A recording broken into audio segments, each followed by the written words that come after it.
time to strap it down. Into South Florida come 3 premium arms. First, 2-time Cy Young Award winner Tim Lincecum. Then, Barry Zito. He's got a Cy Young and his mojo's back. To top it off, young stud Matt Cain. 3 nights, 3 big arms. Marlins, Giants, let's get it going.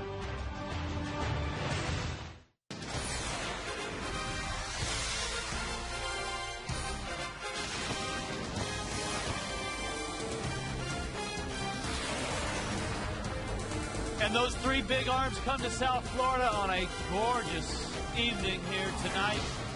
The Marlins and the Giants open up a 3-game series. It should be fun. Hanley Ramirez is hot, coming off a scalding weekend, and this guy may just be the best in baseball. Can the Marlins muster some offense? Can the Giants score some runs? The first place Giants and the Marlins. Hi, everybody. Rich Waltz, along with Tommy Hutton. Well, here we go.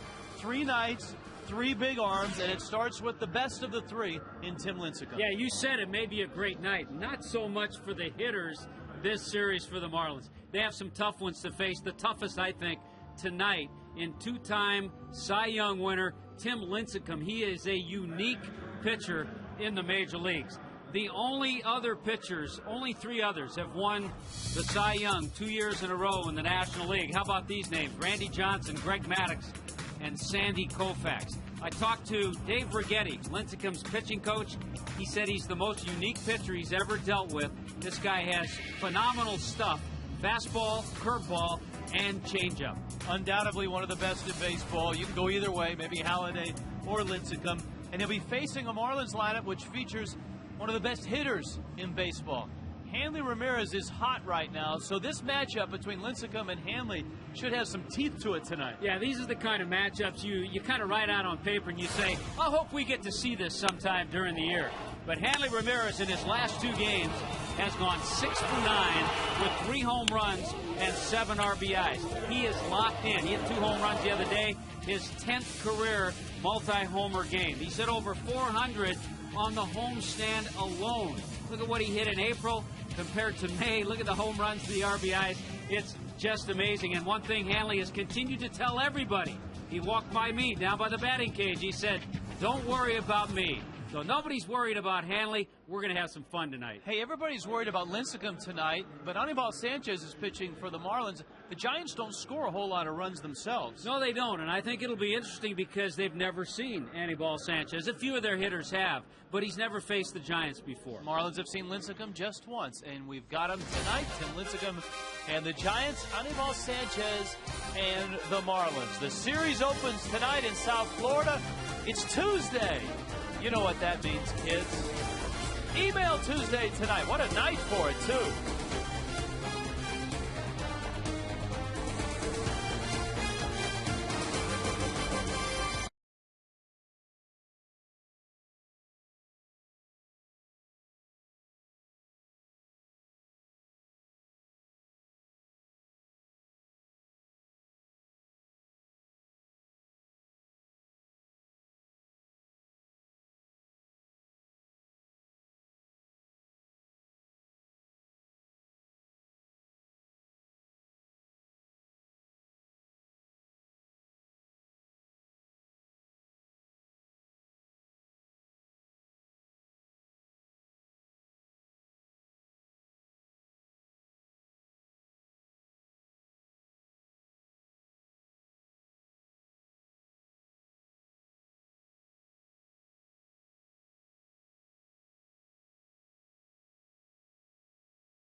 welcome to start things. We head out to left field. I don't know whether to call it a studio or a big kids playhouse out there with Craig Minervini and Jeff Conine. And we'll have more shrimp. It's a sweet too. Oh, okay.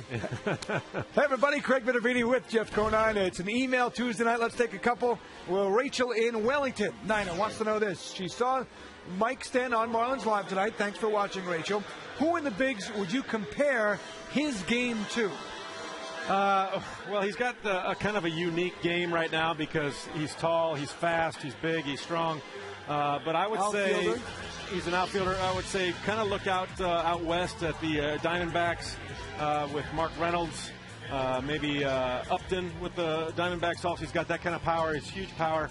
When you've got guys at the big league level watching him take BP already and gawking at Is that what happened in spring training? In spring training, the guys around the cage are just gasping every time he makes contact with the ball and hitting him on top of the roof up there. So you look at those numbers, and the way his bat comes through the zone is pretty unique. That's the ultimate in respect, is what you just said about guys watching him. Kevin in Miami, when the Marlins, this is a great question, when the Marlins face another team's ace, do the players look forward to it, or are they nervous? They may not tell you they're nervous. What's the real answer? Well, it depends on what kind of track record you might have against that ace. Because myself, I had pretty good numbers against an ace called Greg Maddux, so I didn't mind facing him. Bad. But when his counterpart, Tom Glavine, took the mound, I wouldn't say that I'm jumping at the bat rack to face him. So it goes individual to individual, but they know they're going to have their hands full tonight. Marlins 0-1. He did face him one time last June here. It went a little over 7 innings in a 3-2 Giants win. All right, the last question we have for you. Who are the early leaders for NL MVP? This is from Bob in Fort Lauderdale on our email Tuesday. And does Hanley have a shot? I know it's early, and Bob's looking ahead here to MVP race already. Well, you look at some of the early leaders.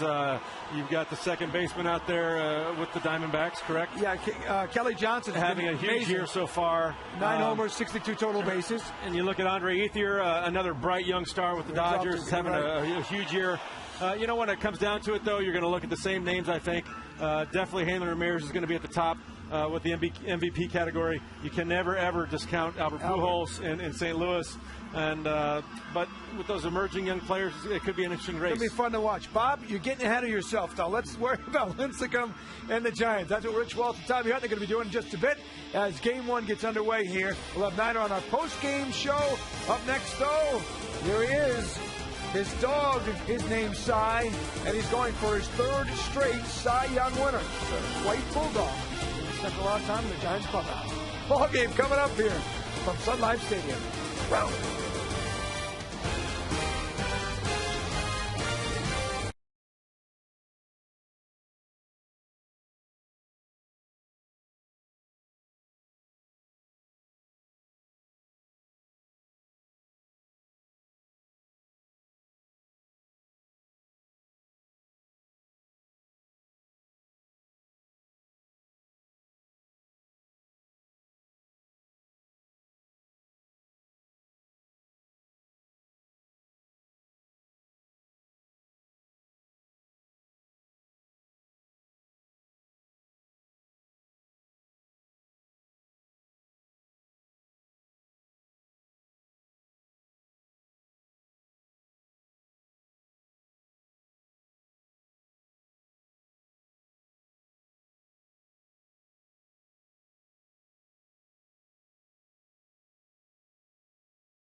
Little place, big taste.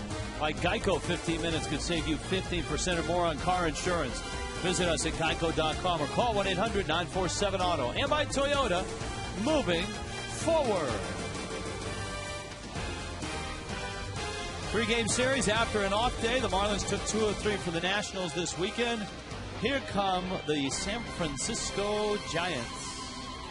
Aaron Rowan is back, and he's leading off, and he's in center field. Mark DeRosa is in left field. Pablo Sandoval is at third base. Look at the year Benji Molina is having, and look at his career average in 24 games against the Fish.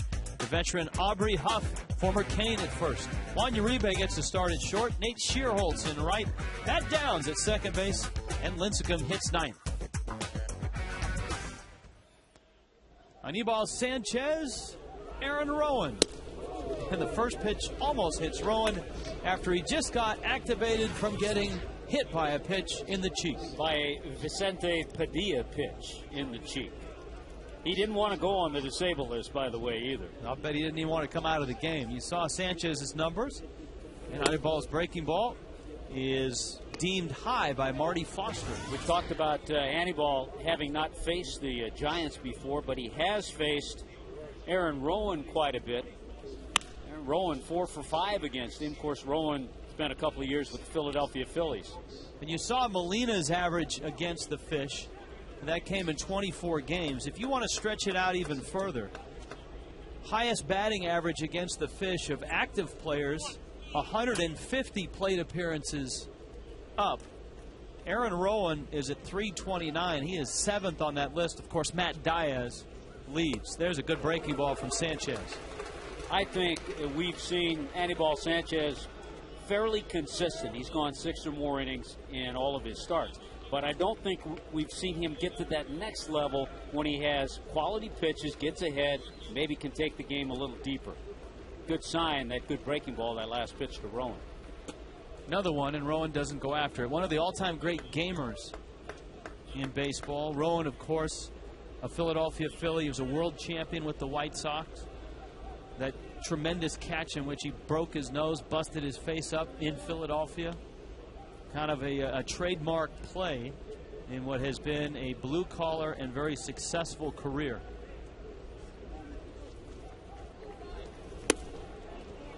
Wow. Didn't miss by a whole lot, and Rowan is aboard. This is a Giants team that did not have much of an on-base percentage last year. Here's the look at the Fox track. That's a strike, and look at all the other pitches that were strikes in that sequence. Yeah, Rowan crowds the plate. He makes that pitch appear that it's inside off the plate. That was a strike. We'll see if that same tiny strike zone holds for Tim Lincecum.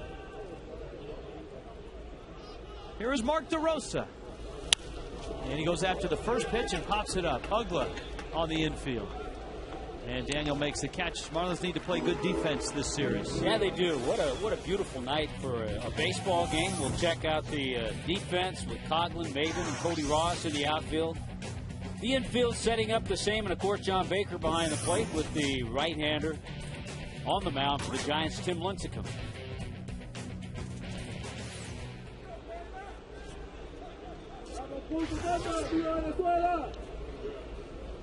Pablo Sandoval, one of the more enjoyable players to watch in baseball. Sanchez chases Rowan back. Sandoval, the 23-year-old Venezuelan who gave Hanley a run for his money in the batting race last year, finished second and hit .330. Also knocked 25 balls out of the park, and he swings and misses. He is a barrel of fun, and that was of concern to the Giants, who in the offseason underwent Operation Panda. And that was trying to get 20, 25 pounds off the frame of Pablo Sandoval, the nickname of Kung Fu Panda. Runner goes. Baker's throw down to second is in time. He's out.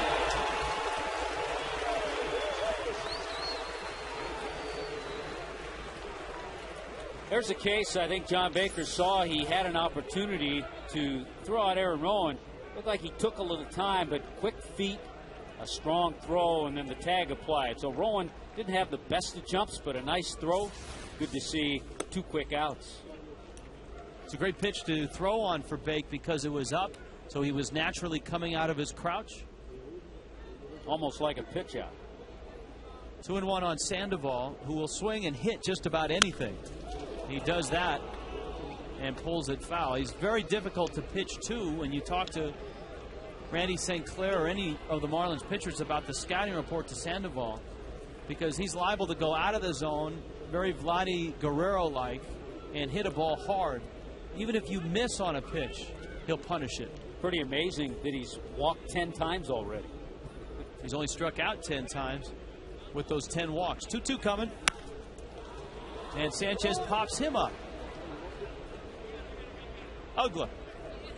Dan makes the catch. Anibal Sanchez, a 1-2-3 first. Sort of, with some help from Bate.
Béisbol está disponible en español oprimiendo el botón del zap.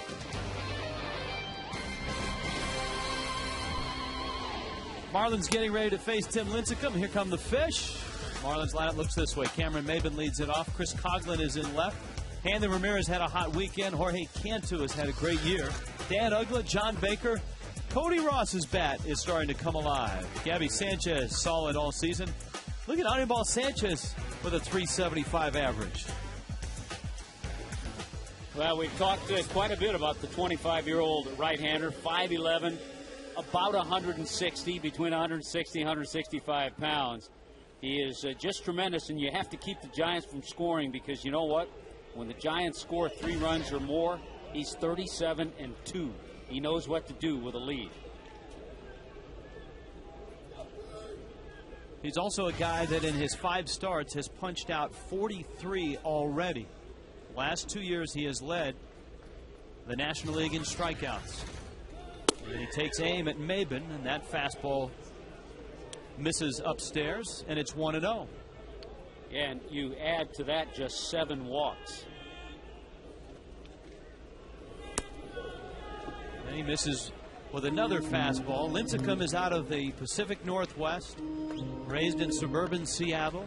He went to the University of Washington, where he was a holy terror in the Pac-10 Conference.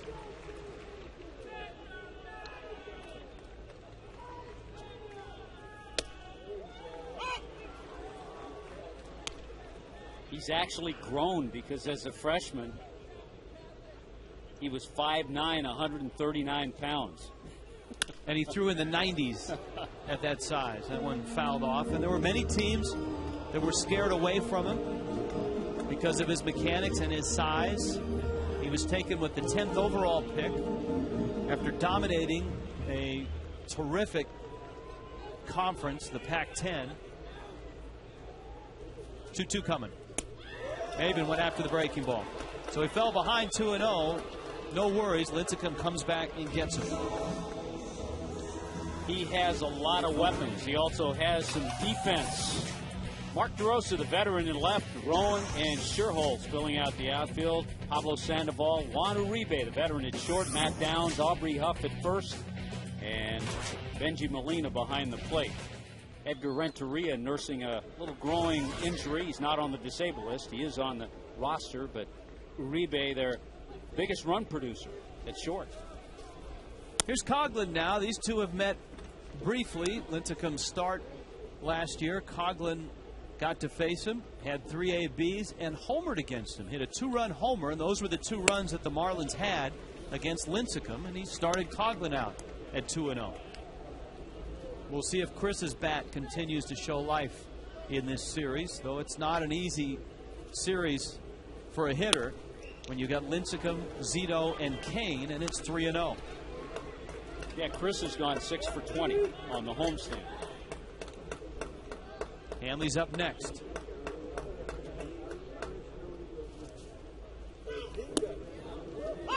And that's a strike.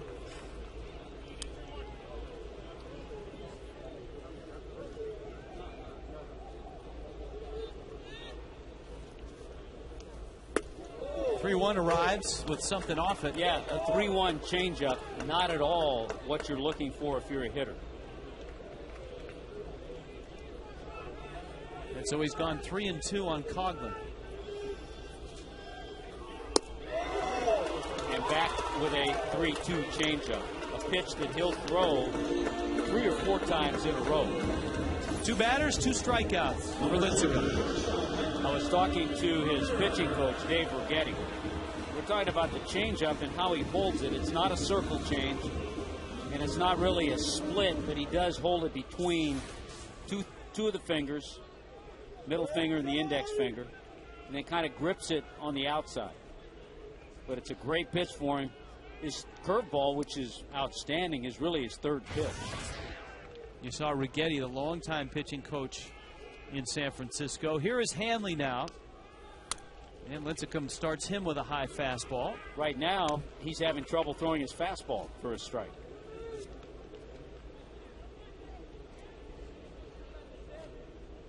Remarkably consistent with a guy whose stride is so big. Hanley, ground ball up the middle. It's a base hit into center field. So he missed with the fastball. He came in off speed, and it looked like Hanley was sitting off speed. It's almost like Hanley said, you know, you haven't thrown that fastball for a strike. I'll kind of wait for that changeup. Here's the changeup. Pretty good pitch, but Hanley strokes it sharply into center field.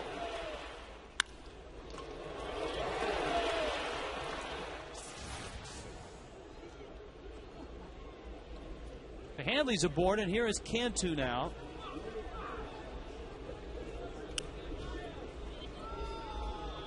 The Giants right now a game back in the West behind the San Diego Padres. Cantu, a foul tip, and it's 0-1. And you can see the numbers for Cantu on the season. Jorge has been a rock, continuing to drive in runs. Though no longer the leader in the National League, Andre Ethier has passed him by just 1 at 26. That's not the A move of Lincecum. He's such a unique athlete, so flexible. He also is quick to first base.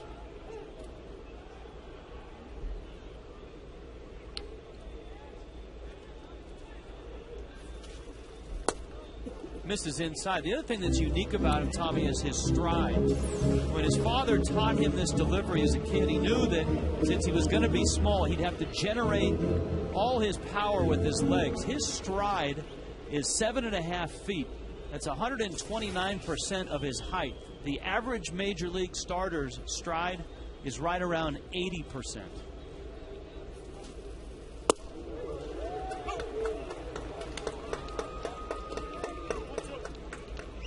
Part of the ability to use that kind of stride is to be flexible and to be the kind of athlete he is. Yeah, a guy that can walk around the bases on his hands. Yeah, or do backflips to center field. Ozzie Smith-like. Yes. Or do reverse dunks. And remember, he's 5'11". That's the kind of athlete he is.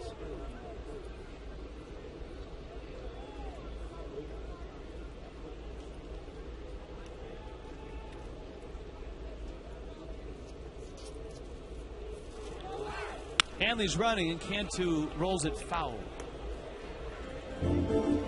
He doesn't spend a whole lot of time pitching out of the stretch because there aren't a whole lot of base runners when he starts.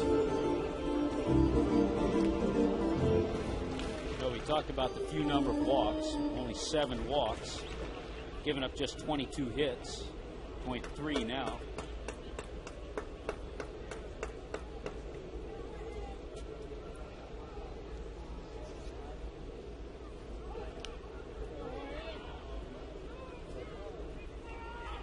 Hanley back at first, not running.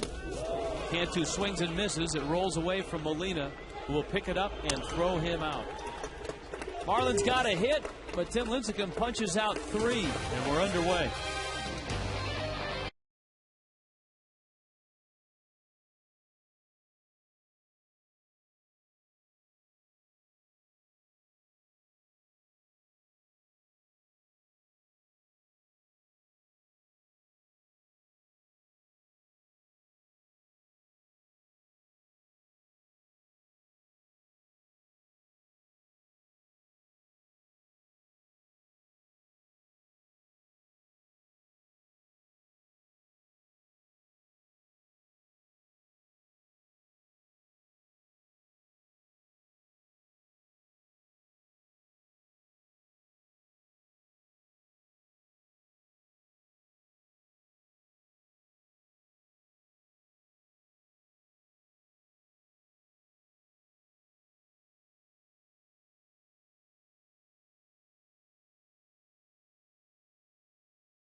Scoreless.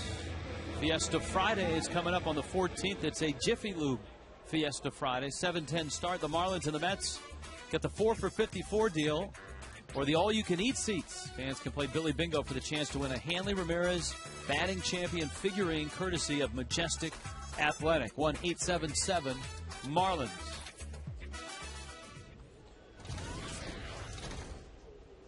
Sanchez goes back to work, and his first pitch is a strike to Benji Molina, who is the cleanup hitter for the Giants. Molina, a guy that in his history, as we told you, has hurt the Marlins, leads it off. And Sanchez goes 0-2. Benji Molina couldn't wait to get here. He probably came out here yesterday on the off day. Yeah, the Giants got into town Sunday night. They had a well-deserved off day after a long and tough homestand against some good competition. Not only, I mean, you combine everything. Not only that he's had success against the Marlins, he's had success here in this ballpark, but he's also on a 7-game hitting streak. He's a guy that was kind of the poster child for the Giants' woes last year with on-base percentage. The Giants were the worst in baseball. 309 was their on-base percentage. They have guys like him and Sandoval who just like to swing. Molina is at 408 this year. All of a sudden, he's become a lot more selective. He's walked 6 times already this year. He walked only 13 times all of last year. Oh, yeah, it's email Tuesday. Let's dig into our bag and get ready for the first one. There's a roller. Here comes a quick one for you. All right. Trevor in Jacksonville. Intern for the Jacksonville Suns. Absolute joy watching Mike Stanton. When do you think the Marlins will call him up? I know we're going to get a lot of emails about that tonight, so I figured that would be our first one. You know, it'll probably be in a couple of months, probably maybe less than that. My question is, does the organization, I'm going to do a little research on this. I want to find this out. Do they feel it's best for him to just stay in AA, or maybe bring him up to AAA to make some more adjustments if he has to before he gets here? So I'd like to find that out. It was interesting, an article about the difference in pitching from AA to AAA as Aubrey Huff stands in. Brett Carroll was talking about the difference that he found from AA to AAA. He said in AA, guys just challenge you because they have great stuff. They're prospects. A lot of high prospects. A lot of high prospects. Here's my best fastball slider. You hit it. You get to AAA, you've got some guys like Clay Hensley, who spent the last season in AAA, who was a major league starter, and guys that know how to mix it up. He said, Brett Carroll said in AAA, he didn't realize that guys actually threw 2-0 changeups until he got to AAA. Aubrey Huff cranks one to right field. And deep, and Ross runs into the wall just as the ball arrived. Yeah, that's a good point, and I think, my opinion, get him into AAA, let him start making adjustments. There's the arrival of Cody Ross and the baseball. To those guys who have had big league experience, to those guys who don't just throw hard, to those guys who will give you a 2-0 changeup or curveball.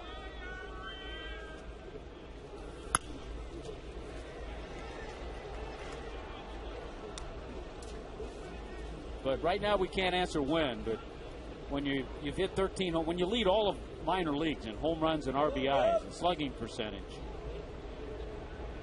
it's not too far off.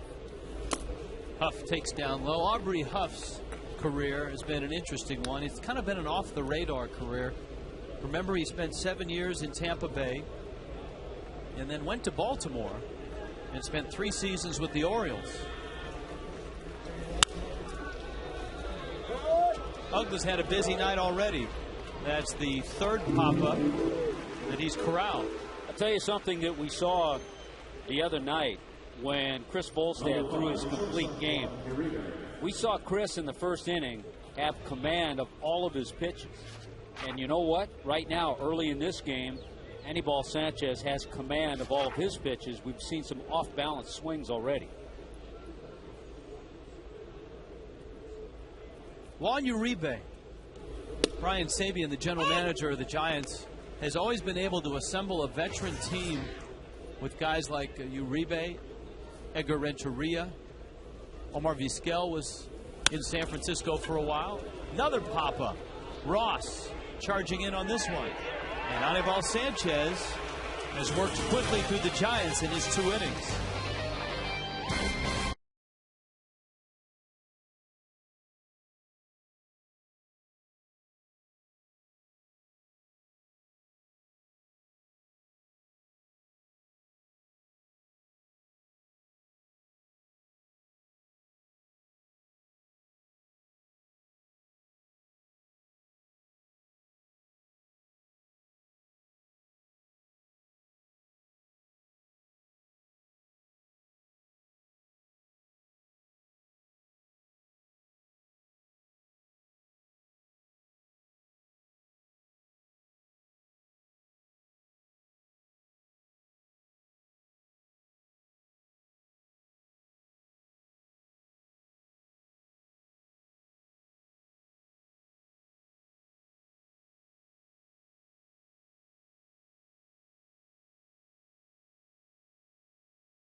Against Tim Lincecum in the first.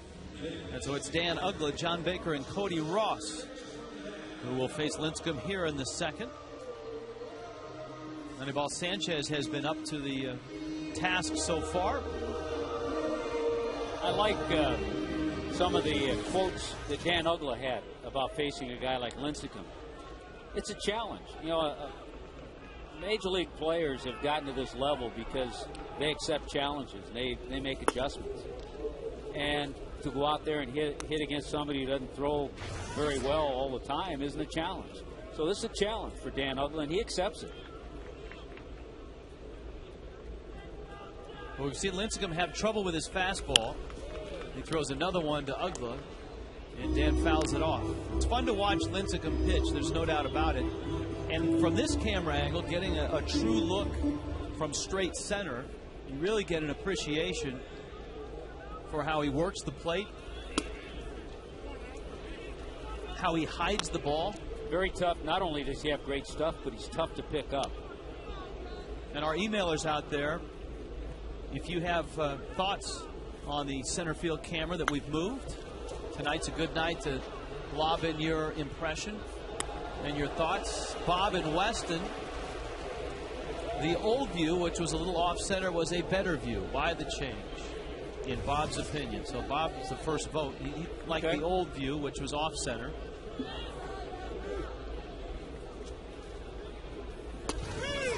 At the knees, Uggla gets rung up, and Uggla barks at Marty Foster. He felt that ball was down.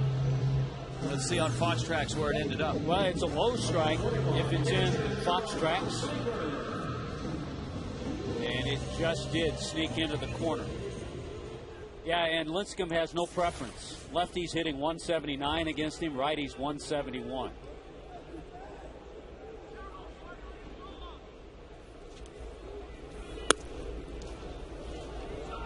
John Baker. He's only thrown 1 of 6 first pitch strikes. Yet he's given up 1 base hit and he has 4 strikeouts. Baker fouls it off.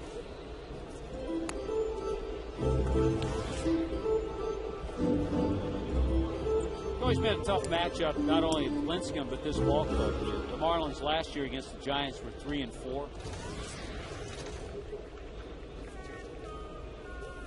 Good job, by the way, of Lincecum's hands. He doesn't have big hands, but he has thin fingers to help him with the grip.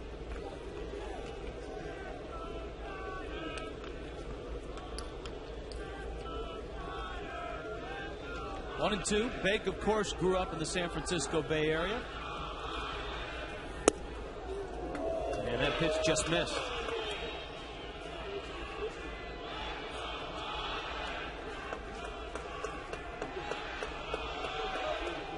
Two and two.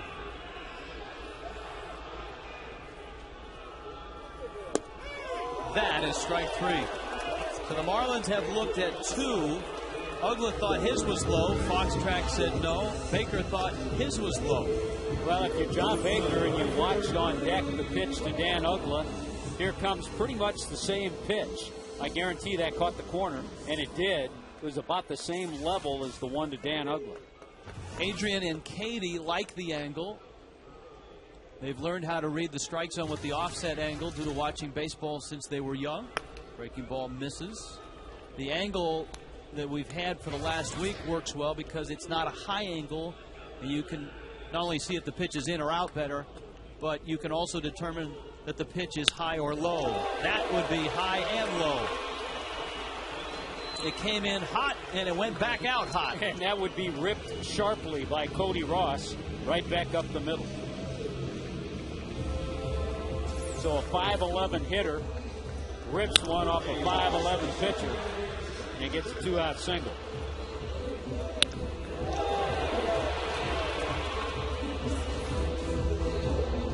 Well, Cody's aboard. The Marlins have a pair of 2-out base hits. Lincecum has punched out 5. And here is Gabby Sanchez to finish Adrian and Katie's thoughts. As long as the angle from straight on is not high like some of the ballparks, that's okay. Sometimes it feels like that is shot from a blimp. I agree with that. But I also can understand why someone, the previous emailer, would like the other angle, maybe a fuller shot, but it's not the accurate shot.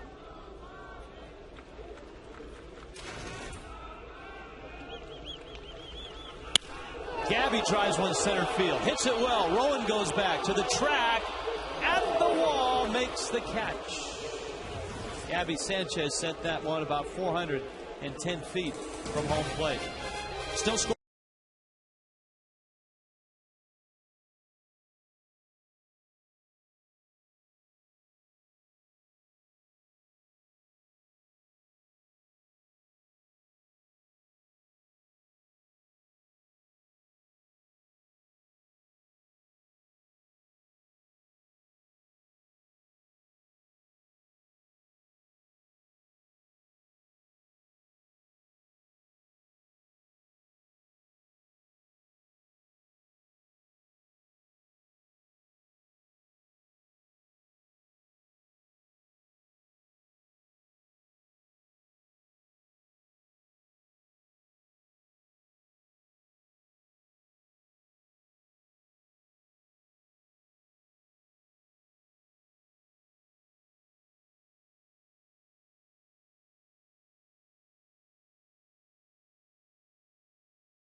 Hey, David, raise your mic up just a little.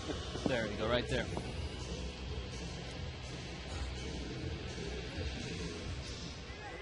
See, those thunder sticks are good for more than just making noise. Scoreless ball game, top of the third. Marlins and Giants. David Samson, president of the Florida Marlins, joins us now on an email Tuesday and a great pitching matchup in a gorgeous night for baseball. Sanchez throws strike one. Hi, David. How are you?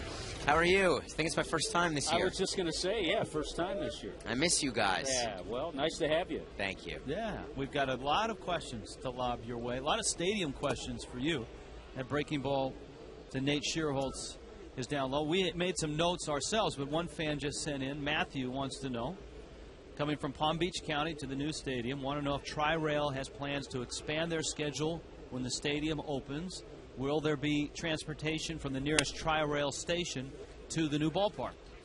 Yes and yes. We actually had a full meeting talking about trolleys and water taxis and buses and shuttles and all different ways to get from the public transportation stops, whether it's the Civic Center or wherever they are, to get right onto the ballpark site. And there'll be lighted streets and security and bike paths, and it's going to be a perfect experience. People got in and out of the Orange Bowl pretty easily, but now with 81 events instead of the normal 7, we obviously have to make more avenues available, and we will. Outstanding. 1-2 the count to Nate Schierholtz. We had another fan ask us, because in this stadium day games can be torturously hot, new stadium, roof with air conditioning, will there be more day games than in this ballpark? I think there will be, because the thing about day games that I like, having spent a lot of time at Wrigley, is that it really is great for fans when you're in a comfortable setting in a small ballpark with 37,000 people. And it's also better for the team when they're traveling. They can not land at 3 in the morning as often, and all the things that make day games here so horrible underneath the sky and the heat will disappear in 2012. So we'll have more opportunities for more day games. I can't promise playoff games will be during the day, though. We'll have to talk to the commissioner. That is a fair ball, and into the corner it goes. After Sanchez didn't get a pitch he wanted, Schierholtz pulls in at second base. Tommy, Anibal Sanchez working against Nate Schierholtz thought he had this as a strike. Well, we'll see, because we saw a couple of pitches down. That was probably down. Saw a couple of low strikes called with Lincecum, but they were in fox tracks. That one just missed. Sanchez didn't get the call. Now he's going to have to work a little bit, but he has the number 8 hitter and the pitcher coming up. I think sometimes, I was thinking about this between innings as we were getting David situated here. sometimes you expect, and we've talked a lot about Tim Lincecum, sometimes the other pitcher, in this case Anibal Sanchez, comes out and throws a good game himself. And we've talked about early on, Sanchez has really good stuff.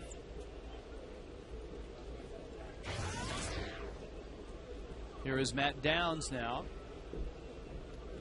Downs, a University of Alabama product.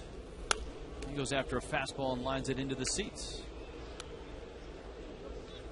The new webcam pictures we had on Marlins Live. And after this pitch, we'll get your views on it. And you can point out some of the things that have popped up over the last couple of weeks as construction has continued. 0-1 from Sanchez. There's definitely been a lot of popping up in the last couple of weeks. All right, so what's new down there right now as we take a look?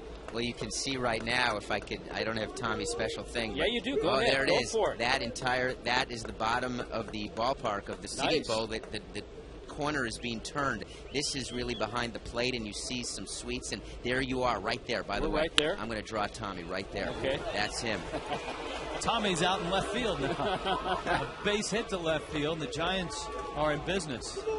So a Shearholtz double, a single by Downs, and it's Lincecum, who, as Tommy pointed out, is a terrific athlete who comes to the plate with runners at the corners and nobody out.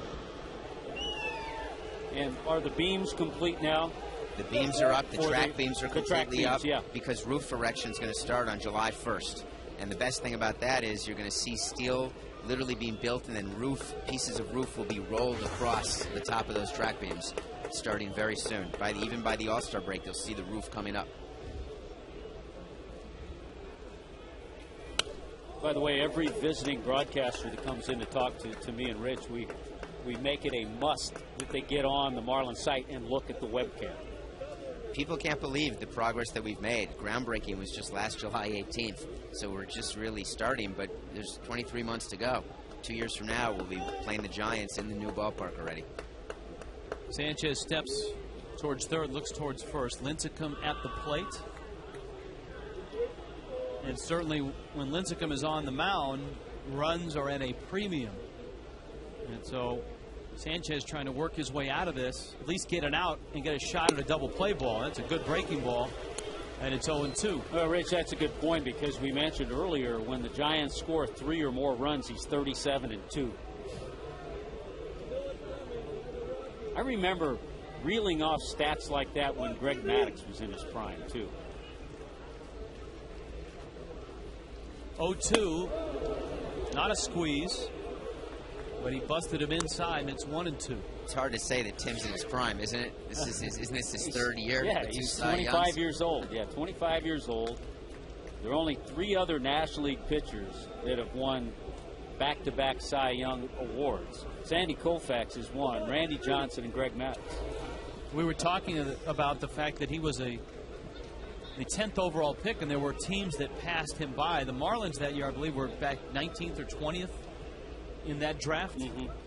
They didn't have a shot at Lincecum. 1-2 coming. Tries to bunt, and he goes after it. Runner goes. Was the ball tipped?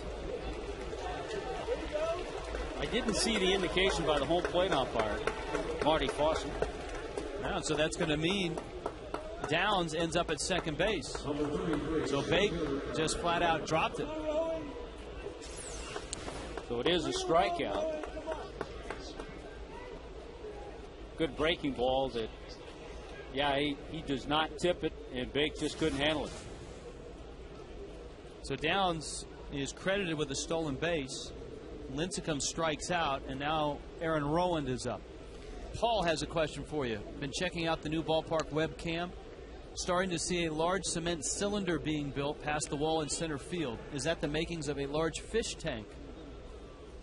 He wonders. Breaking ball, ground ball up the middle. Hanley dives, makes the play on his feet. No play at first, but he may have saved a run depending on how the inning finishes. That's a great effort by Hanley Ramirez. Just a few days ago, we talked about a ball up the middle that Nigel Morgan hit that Hanley got a piece of, but he didn't keep it in the infield. The Nationals got a run. Morgan got a double. this way, yes, a run scores, but he does a lot by making the stab, keeping it in the infield. He wasn't going to throw Rowan out. The hope now the Marlins can turn a double play. But a nice effort by Hanley. What you're seeing out there in center field is the home run feature that the artist, the internationally known pop artist Red Grooms, is developing this home run feature. There it is. It's actually going to be really big, and the signature piece, not like the Apple and Shea or the train in Enron, or in, in Minute Maid. I'm showing my age, I guess. But it's going to be a feature that people will not believe. Combining art and baseball the way our owner Jeffrey Lurie wants to do, having this home run feature whenever our team hits a home run, it will light up and it will be electric and people will be looking for it. It's going to be one of those things that when you come to the new ballpark, it's what you're going to want to see. Downs and Rowan on the corners. Sanchez, the breaking ball line, diving catch by Uggla. Rich, you talked about it at the very beginning that the Marlins would need to play good defense tonight to stay in this ball game. In this inning, they have made 2 tremendous plays. Little slider away, hit pretty well by DeRosa, but watch Dan Uggla come out of nowhere. It's also worth noting on that, Tommy, the position of the infield. Little known fact, you have Joe Espada, an infield coach, and they work on where to position the infielders. So Dan's playing up the middle. If he's not playing where he's playing, he doesn't have a chance for that. And you cheat over usually a step or two thinking of a double play. So all of those things worked into making that play, plus a pretty good pitch by Anibal Sanchez. Now, if Sanchez can get Kung Fu Panda out and get out of here with just 1 run, he's got to feel pretty good about himself. Pablo Sandoval popped out back in the first. Remember, Anibal Sanchez lost 25, 30 pounds in the offseason. John Sally helped him with his nutrition and his diet and his workout. A few of the Giants folks were asking for John Sally's phone number for Pablo, because Operation Panda did not go as planned in the offseason. They had to arrange for a dietitian, workout, change all that, and didn't quite work. But he's still hitting, and he's still a great ball player. I think their concern is that he's just 23. And even though he's still hitting, he always has, too, coming up in the minor leagues. He's unbelievable. Can you imagine that one of the original bad boys is now helping people lose John weight? Sally. I mean, how's that possible? Does he work with Rick Mahorn, I wonder? Yeah. As long as Rodman's not involved. That one fouled back to the screen, and it's 1-2. Yeah, Bill Lambier.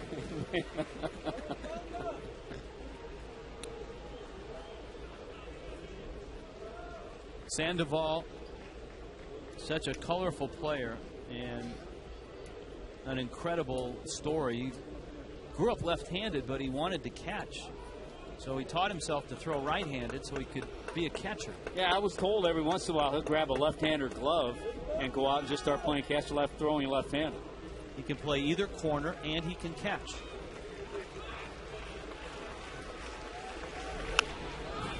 And he can hit anything, anywhere, even a pitch like that, that if he didn't hit that pitch, it looked like it was going to hit him. Everybody okay down there? Craig's all right. Count 1-2. In his prime, Vladimir Guerrero was like that. Yes. Oh, yeah. He would throw it anywhere. He would swing at pitches that might hit him. And then they'd be home runs.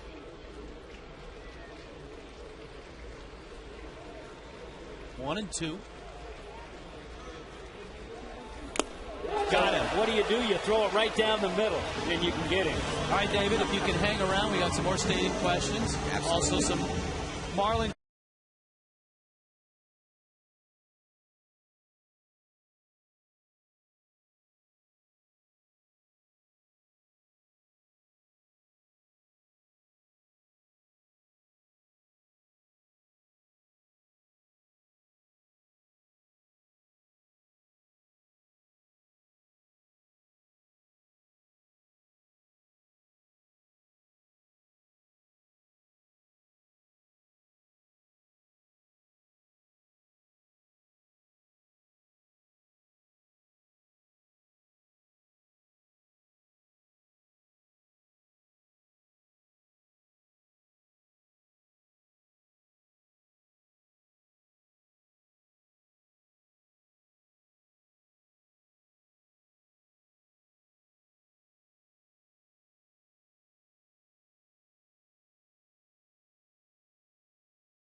to the new stadium.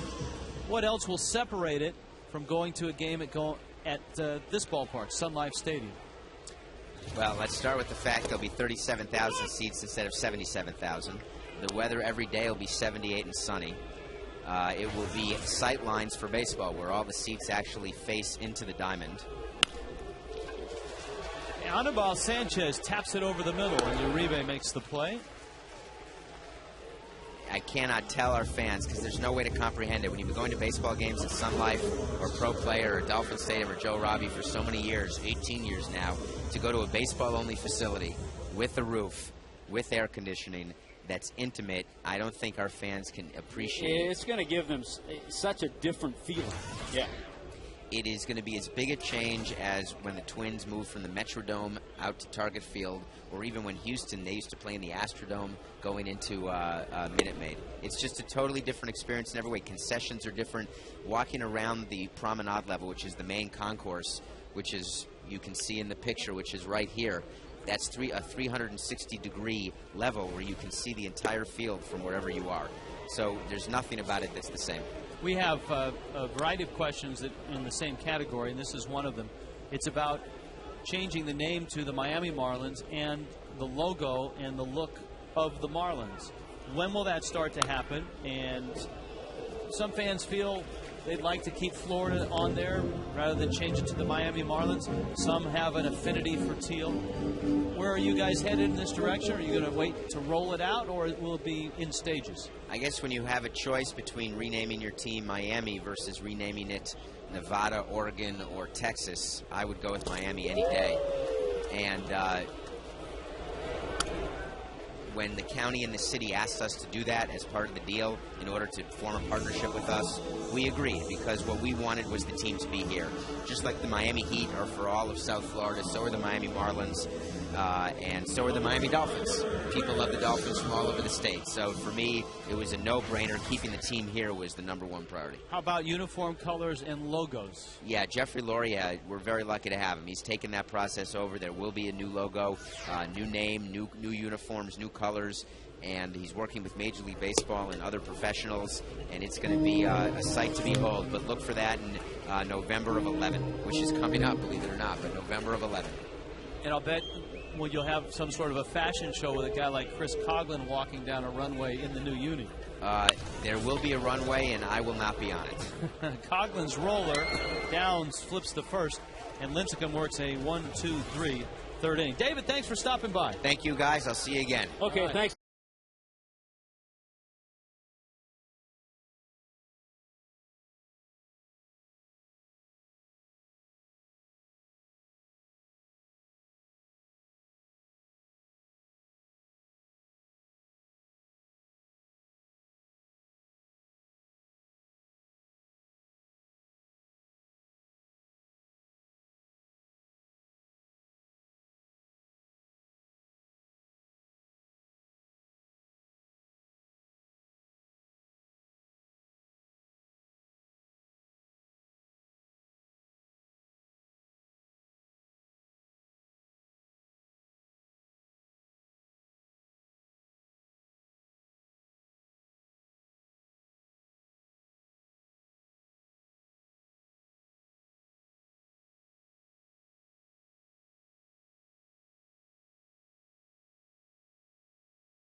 2,000 kids get a pair of Hanley Ramirez batting gloves, courtesy of Fox Sports Florida.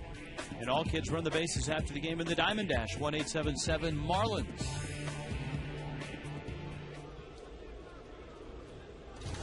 Benji Molina takes a changeup from Sanchez for a strike. Molina, Huff, Uribe in the fourth.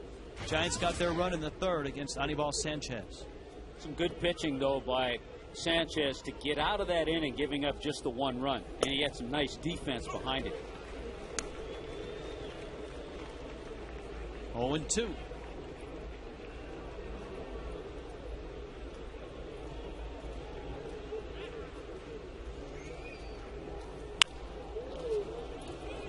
Out to right. And Cody Ross makes the catch. Replay fueled by Gatorade returns with an all-new season. High school teammates reunite 11 years later in Hockeytown. Follow the journey of Catholic Central versus Trenton. Replay the series.com. Email Tuesday night. Keegan is riding from Hollywood. That's the birthplace of Freddie Sanchez, who's on the disabled list for the Giants. They hope to get him back soon. Here's the pitch to Aubrey Huff. He pops it up. Baker looking, makes the play. Anyways, Keegan's question, and he always watches the Marlins feed on MLB.tv.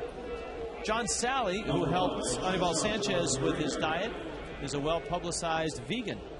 Do you know if Anibal's new diet is free of animal products? I do not know that. We will jot that down, and we will ask him and have it for you on tomorrow night's show. But thanks for watching all the way out in Hollywood. By the way, 13 of 15 first pitch strikes for Anibal Sanchez. Foul back to the screen. Mike from Connecticut likes the new camera view. Really provides a better perspective.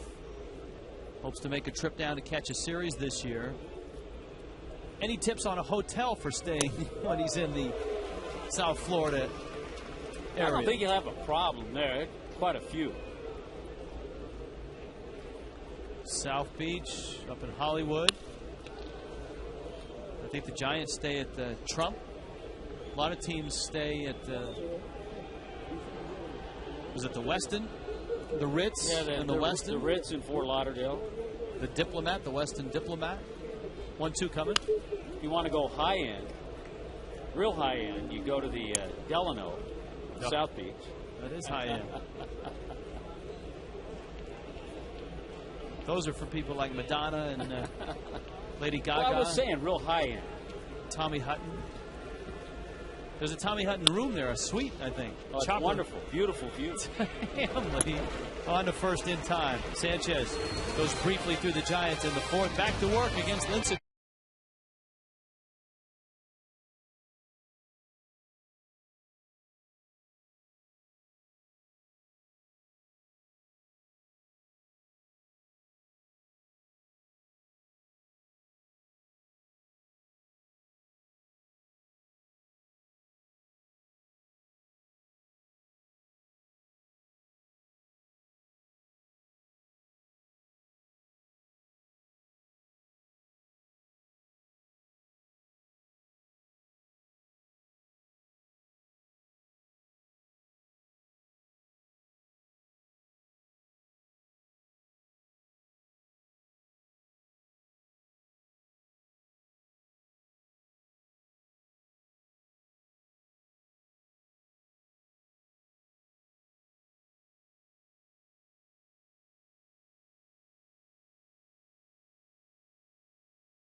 Marooney. Hey, South Florida, when you need a car, truck, or van, who are you going to call? 1-877-Marooney. By Tobacco-Free Florida. Escape the addiction of tobacco. Be free.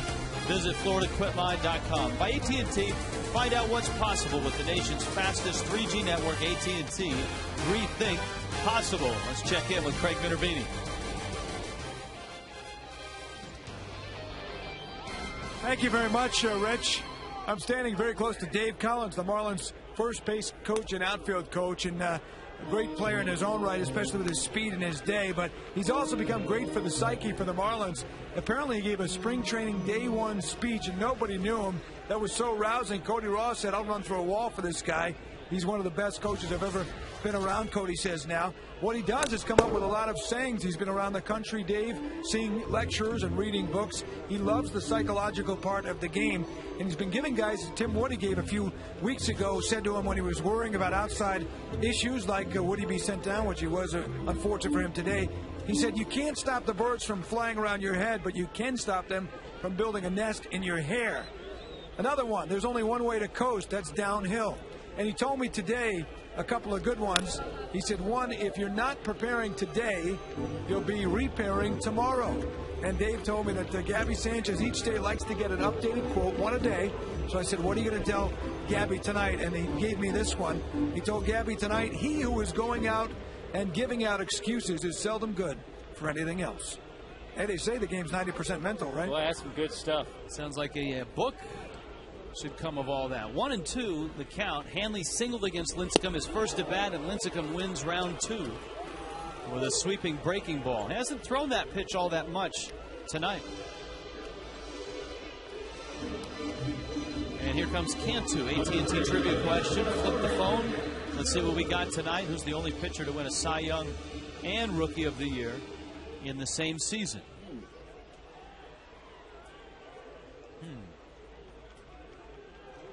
Did Vida Blue do that? I was thinking Vida Blue or Frank Tanana. Cantu swings and misses. Jorge struck out back in the first. 7 strikeouts already for Lincecum. Yeah, he's up to his old tricks. No walks. Yeah, it's the thing is, it's not just Lincecum. The starters on the Giants, their collective ERA is 2.67. And this is a team that, as you pointed out early, not a lot of offense. You know, one measure when you look at winning teams, and I looked this up yesterday, the Marlins have a differential of +9. They've scored 123 runs. They've allowed 114. That's pretty good. If you can score more than you allow, you're going to be up there. The Giants have scored only 108, but they've only allowed 70. And that's a +38. That leads the National League. Wow. Outside corner, Cantu goes down. Back to our email bag. As you look at this pitch, Fernando from Jacksonville. Notice when he's hitting, they're right on the corner. Want to hear your thoughts on Lincecum's delivery. Has read that many clubs felt he would develop injuries from the violence of his delivery. Fernando feels that because he leans his upper body to the first base side so much, he clears room for the shoulder to throw freely while throwing. And his delivery is so unique, and we talked about his father. His dad, Chris, an engineer at Boeing and also a pitcher, helped him from day one with that delivery. I remember seeing some footage of a piece that was done on television and national TV about Lincecum, and they had some footage of him as a little leaguer. It was amazing. It's the same delivery. And he's never had any arm problems from little league through high school. That's college. That's where I think he'll be a little different than a Pedro Martinez, because they're both small of stature, but a different and more unique type delivery. When he was in college, and I've heard that this continued into the minors, into the majors, he didn't ice. He's not a traditional guy that I don't think he ices ice on his arm. By the way, as a postscript to that email, Fernando says, leave Mike Stanton in Jacksonville. I want to see him play a few more times. And he likes the new camera angle from center field. So selfish reasons alone up in Jacksonville. All right, that's okay. Good email from Fernando in Jacksonville. Keep watching him play. So good at bat so far for Uggla. It's 2-2 against Lincecum.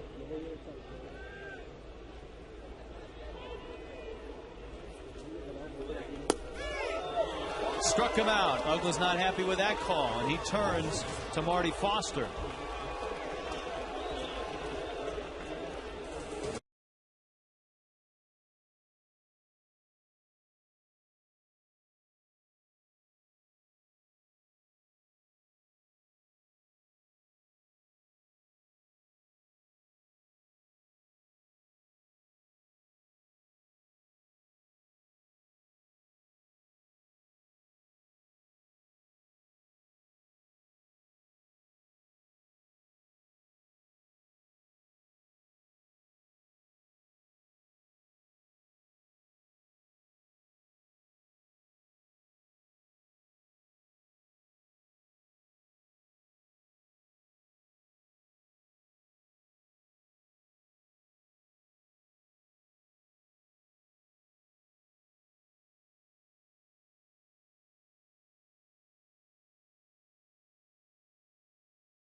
Hey guys, how are you? Good. We're good. Richie, how are you? Good. My partner has a question for you, Cookie. Go ahead. Hey, Cookie, los gigantes tienen buen picheo? So, not too good, but, I think that they're doing all right with those guys. They're doing all right, aren't they? Yes, they sure are. Yeah. Hey, the Giants had pretty good pitching back in the 60s, too, if I remember. Caleb Perry and all those guys, they had pretty good Mary Child. I mean, they had a pretty good staff on those years, too. Yeah, I think between Lincecum and Kane and Zito and Pablo Sandoval now at third base, I think some fans out there have forgotten about Barry Bonds a little bit. Well, that's true, and I think that's the kind of hitter that they need, I believe, in the future. I think they need somebody behind Sandoval to protect him. I don't think that Molina is the type of hitter that he will be protecting Pablo the rest of his career. What I thought was amazing is that with Lincecum's 2 Cy Youngs, they've only had 3 in their rich history. Well, the problem was Marichal had Cy Young years. The only problem, Sandy Koufax was winning them in those years. That's true. That is true. This is the guy that hurt Sanchez back in the 5th, or back in the 3rd, Nate Shearholtz, when he doubled. Guys, have a good night. Gracias. Ustedes también. Gracias. Shearholtz doubled back in the 3rd. Matt Downs singled. Aaron Rowan on an infield hit scored the only run of the game. He drove in. Nate Shearholtz. Sanchez has been efficient and sharp. This has been probably to this point Anibal Sanchez's best outing of the year with the stuff he's had and the way he's used it.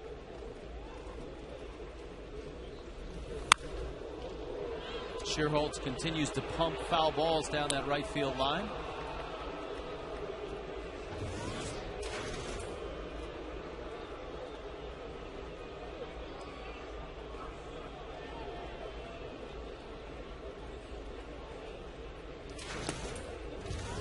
Emily, who is watching from Port St. Lucie, wants to know, why is there an enormous tire in the dugout? It's a good question, Emily. We're going to try to find you an answer. There it is. Could be one of the big tires that Marlins strength and conditioning coach Paul Fournier uses with some guys for some CrossFit training. It could be back there to, instead of kicking your toe against a chair like Ryan Madsen, to go back and get a bat and hit that thing. Off of Sanchez's foot, and that's going to be a base hit. Boy, you could hear the solid contact it made. And Schierholtz has 2 hits. Yeah, he's hit a couple of balls hard.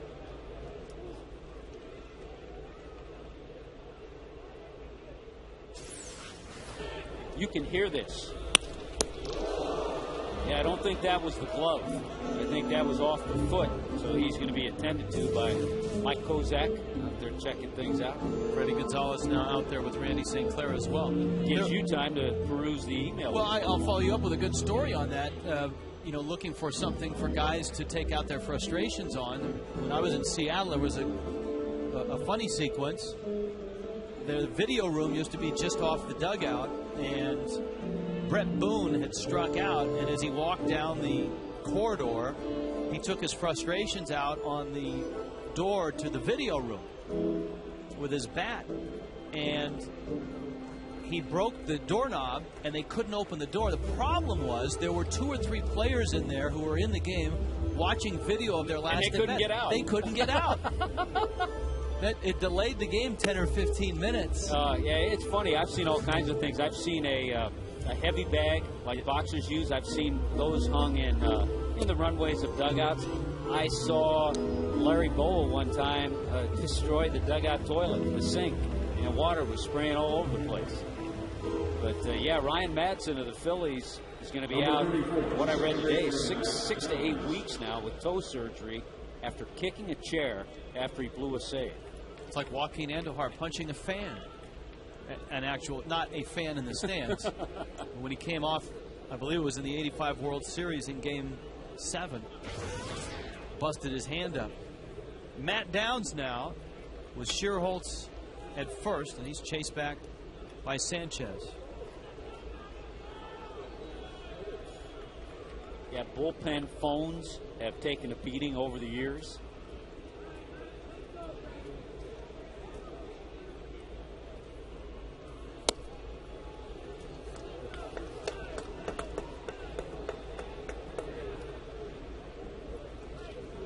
Sanchez popped a few buttons on his jersey with that pitch.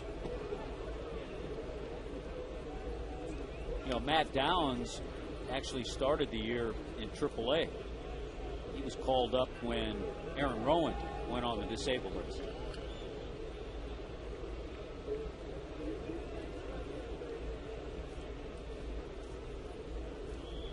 Runner goes. Baker's throw. And Uggla has to dive to keep it from getting to center field. So the Giants now 1 of 2 in stolen bases. Schierholtz gets just his second.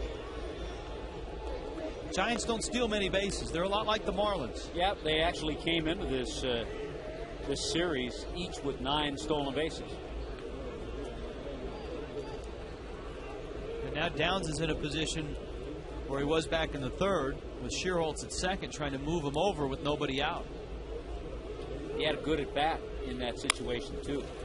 He tried a couple of times, then eventually he singled to left field. We talk so much about Lincecum and the Giants.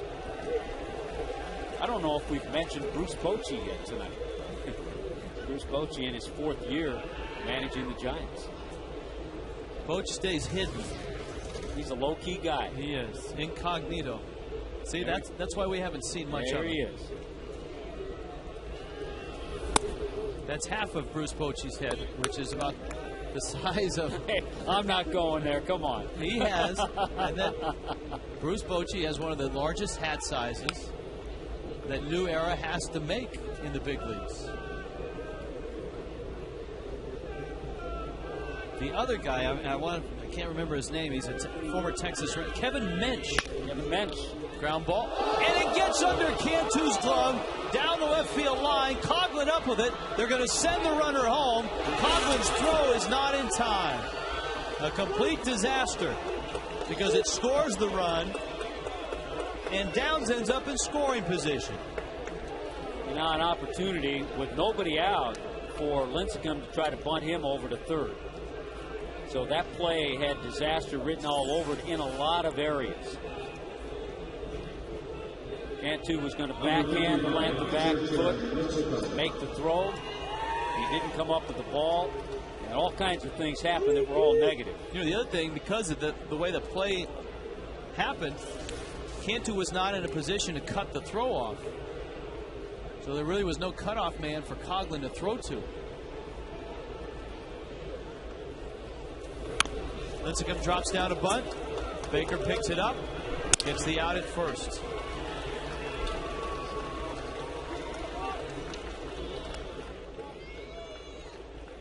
Time for the Keep Your Edge Spotlight, brought to you by Just for Men Mustache and Beards. Tim Lincecum tonight has been incredible. The Marlins have just 2 hits, just as he gives the Giants the edge. You too can keep your edge with Just for Men Mustache and Beard. See, that whole situation now set up this situation. The infield has to come in after the sacrifice bunt of Lincecum. And Downs over third. Rowan takes a fastball on the inside corner. So nothing good came out of that play, and really Cantu's played pretty good defense this year. That's just his 3rd error.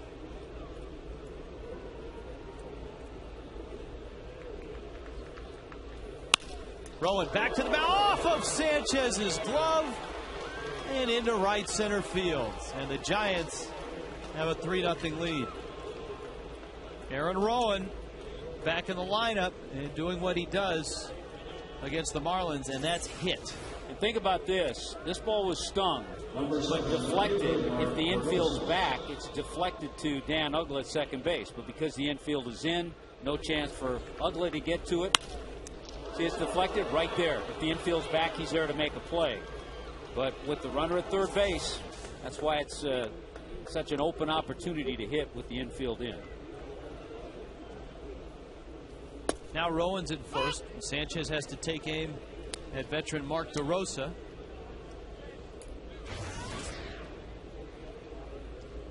DeRosa signed a 2-year contract through 2011. Now 35. Runner goes, hit and run. Hanley got the out there. On to first. Got the out there. Gabby digs it out. And the inning is over. But the Giants fashion a couple more, and it's 3-0.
Aaron Rowan right on top of him and still was able to get a throw off. There's the hard slide, and he got a nice pick from Gabby Sanchez at first base to complete it.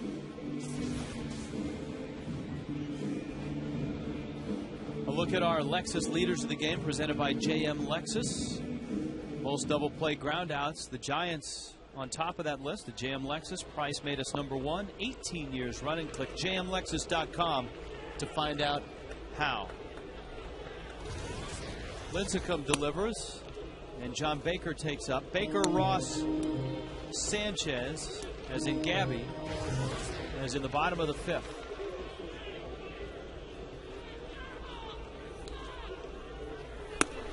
Up and in. Tommy Sad News in baseball tonight. Hall of Fame broadcaster Ernie Harwell has passed away after a year-long battle with cancer. He was 92. Well, what a very class individual. One of the nicest men you'd ever want to meet. I know you had a chance when you were working in Seattle. I had a chance in my years in the American League. Very gracious man.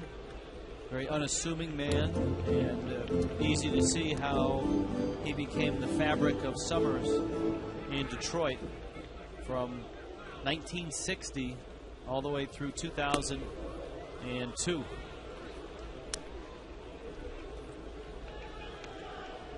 He was inducted into the broadcasters wing, receiving the Ford Frick Award in 1981. Started with the New York Giants, also called games for the Baltimore Orioles. His first job in baseball was in Atlanta in 1946. Ernie Harwell has passed away at age 92. Marlins here tonight in deep against Tim Lincecum.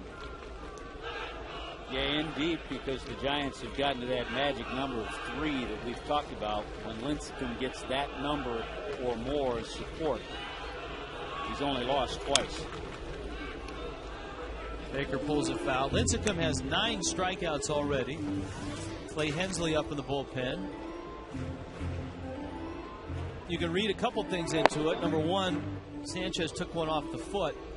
Number 2, if the Marlins get runners on and they got a shot at Lincecum, they've got to take it. And Anibald's spot is due up 4th this inning. That's off of Lincecum's glove. And as luck would have it, instead of caroming out into right field for a hit, it rolls to Matt Downs. And there's 1 out. All right, our trivia question. Flip the phone. Only pitcher to win a Cy Young and Rookie of the Year in the same season.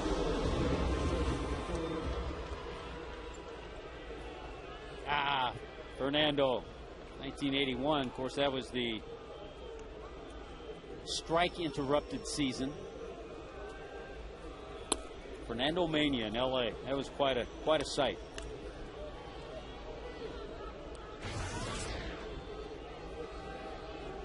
Cody Ross had a base hit back in the 2nd. A Hanley single, a Ross single. That's it tonight. Probably the 2 hardest hit balls, Cody Ross's base hit and Gabby Sanchez's deep fly ball over 400 feet to center field.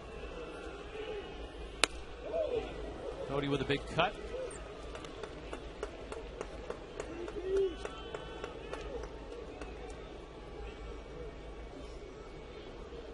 Gabby's on deck.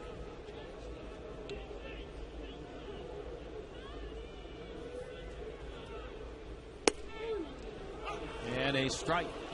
My guess on that AT&T trivia question was Vida Blue. He won the Cy Young and the MVP in the same year, but not the Rookie of the Year. I think Fred Lynn won the MVP and Rookie of the Year.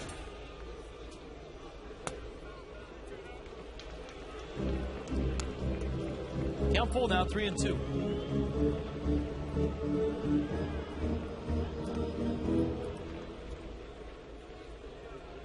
We've had a lot of emails asking about Lincecum and his pitching style.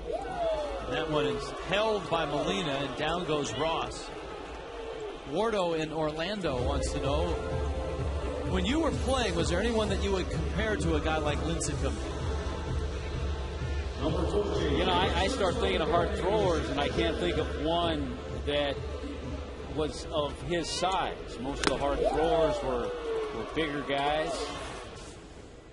Nolan Ryan, J.R. Richard. Nolan Ryan just barely 6 feet, though. A lot of people surprised at that. Breaking ball and a strike. I did not face Ron Guidry, but that would be a good comparison, except Guidry a left-hander.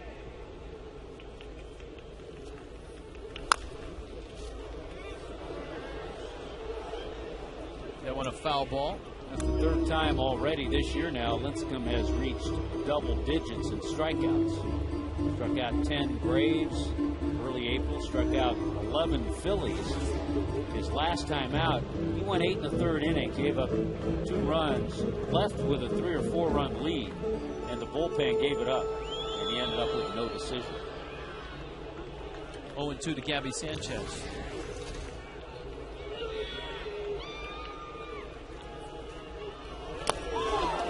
Boy, Tim Lincecum is on tonight. Strikes out 2 more, and the Giants are cruising.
They'll stop by Shooters, El Mariachi, or Azteca. And in Miami, drop by Mangoes, Ocean 10, and Rancho Grande. Corona, relax responsibly. Hey, guys. Hey, wait, what's little up, visit. Greg? Whoa. You know how Cookie and Raul like the KFC bucket? Oh. We're going to give you the, and Cinco de Mayo tomorrow. Here you go. Some beads. Thank you, thank you. Help the look out. All right, good. We have hats. Yeah, the hats don't go good over the headset. It's a little tough. Yeah. Cassie has brought over our terrific I'll take the bucket. stage manager of the bucket. Yeah. Actually, there were 6. Cassie, did you take one? Maybe. All right, there were 6, so there's only 5 now. Take tomorrow's Cinco de Mayo. It is. Cinco de That's Mayo. good. Wait, one other thing. You're going to have Corona. Oh, you got to have the lime. Unfortunately, it was in my pocket, but You got to have the lime. chop up a couple of Yeah, those. keep the lime right in here. Nicely else do we done. have? Nicely done. What else do you want? Yes. See, you We named have- you named all those places, Rich. I'm thinking on. of one of my favorites. If you want to. The Square Grouper up in Jupiter. Yeah, that is good. You know that you were talking about the players hitting the rubber tire. wait. You get a lot of good candies get here. You have a frustrating frame. I just keep thinking of Mezzica, though. We have. This is great. That's a great point. Look at this. Cinco de Mayo. All right. You know, I grew up in Southern California. And Yeah. Cinco de Mayo is a big, big holiday out there. Boy, I never heard about it till moving down here. Really? To Florida. I don't remember. Do you remember growing up? I remember growing Well- up. I was young, and Well, then you were I in got California, older. though. And I'll tell you, Craig, I give you another little inside information. Line drive left field. Coughlin on the run. He leaps and he makes the catch.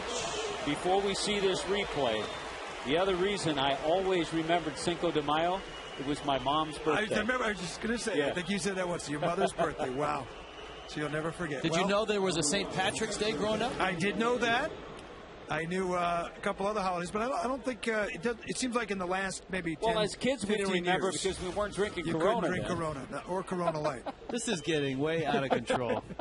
All right, let me put the hat over the Corona. Okay. All right. We'll get Thanks, back to Craig. baseball. Thank you. Anytime, gentlemen. Coughlin with a nice running grab on Pablo Sandoval, and that brings up Benji Molina. Cinco de Mayo is always big in my neck of the woods. Yes.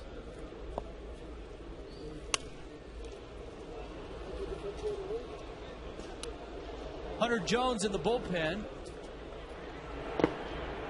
Anibal Sanchez out for the 6th. He is due to lead off in the bottom of the 6th.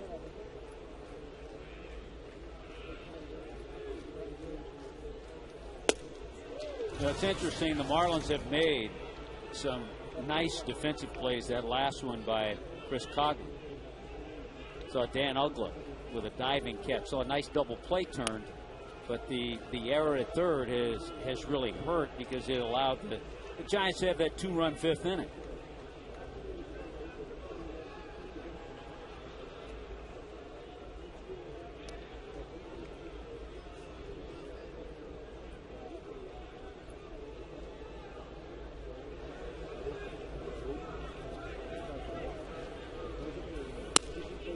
And Sanchez, in watching his body of work tonight, has pitched well. Overall, as I said earlier, and here this is going to be his last inning, I think his best effort as far as complete stuff, all 3 or 4 of his pitches.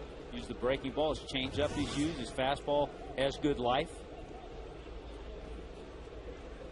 You can see the strike to ball ratio. He's had a lot of ground balls. And he goes upstairs and strikes out Molina. Benji Molina 3 times. Not striking out, but gotten him out 3 times. Molina came in a hot hitter, and he's always hit the Marlins well. Back to our email bag. We get a variety of questions on a variety of topics. This one is from Ryan. Tommy, is it true you have a tattoo of a Marlin on the small of your back?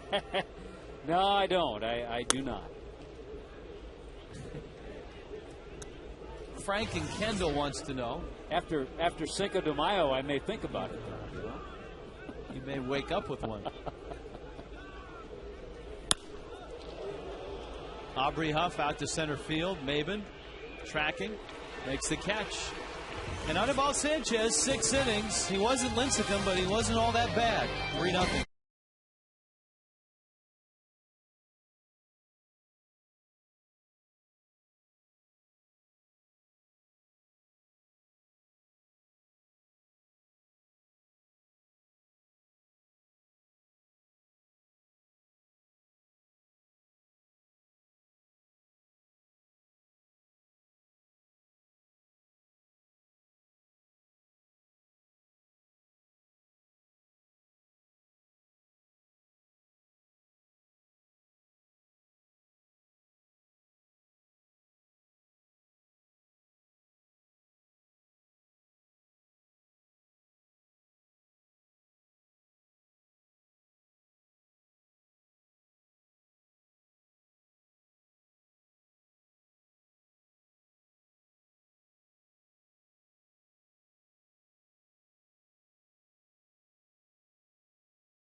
A lot of people have come to see a lot of cuts and a lot of strike threes. Along with Tommy Hutton, number one, baby. Let's go. Craig Minervini, the Mass Marvel, Jeff Conine, 3-0. Giants on top. Tim Lincecum has been overpowering, 11 strikeouts. He's given up just 2 hits. Lincecum throwing his 70th pitch. And it comes to Mike Lamb. Well, you talk about a tough assignment. Tough enough when you're in the lineup. Now you have to come off the bench. You've been watching Lincecum with his 11 strikeouts, and you've got to try to get yourself a base hit. All in all, though, nice outing for Anibal. 3 strikeouts, just 1 walk, and gave up just 5 hits. Big breaking ball from Lincecum is high. And it's 2-1. Sanchez 89 pitches tonight. Lamb rolls a single into right field. Yeah, he got himself a changeup, was able to keep his hands back a little bit. That is a nice accomplishment, believe me. So with 11 strikeouts, you know there are a lot of guys up and down the order that have had a tough night, even though they've seen Lincecum only twice. And Cameron Maben is one of those. Maben has struck out twice, adding to his season total now of 34 strikeouts. Well, you think about the Giants staff, we've been talking about it. That National League West has some pitching. The way the Padres are pitching. San Diego Padres had a weekend series, 4-game series against Milwaukee, a terrific hitting club. They shut the Brewers out 3 of the 4 games. 0-1 to Maben. Don't look for the batting champ to come out of the National League West. Little tapper, and that's going to be a base hit. And the Marlins have runners at first and second and nobody out here in the bottom of the 6th. Well, that's what it takes. A little change-up roller into right field. Pinch hit single by Mike Lamb. A swinging bunt by Cameron Maben. Nobody had a play on this for the Giants. And the Marlins in a little bit of business. Nobody out. A couple of men on. Coughlin now. He has struck out and bounced out. Then you got Hanley.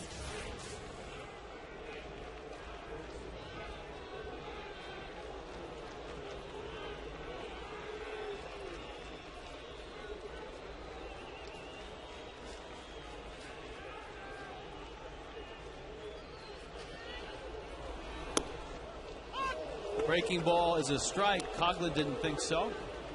The last inning or so, he has started to use that curveball a little bit more than we saw him use it early in the game.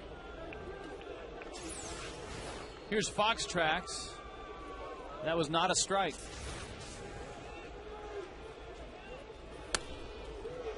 You know, when you're a hitter, one of the ways you can acknowledge that call to the umpire, you don't have to look at it on that pitch that was called a strike. You can say he doesn't need any help. And the umpire knows what you mean. Well, it's 0-2 now. He struck out Coughlin in the first with a changeup. Lamb's at second, Maben's at first. Fastball misses outside. Felipe has this question. Who's the best pitcher right now in the National League? Lincecum, Halladay, or Ubaldo Jimenez? Oh, who won again yesterday and had 13 strikeouts. He's 6-0. Wow. Coughlin liner down the left field line. Foul.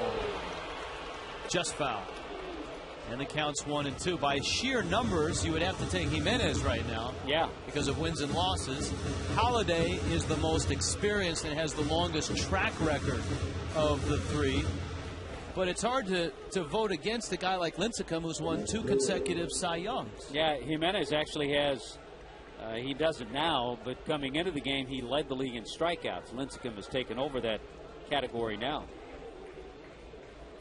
Josh Johnson, 3rd in the league.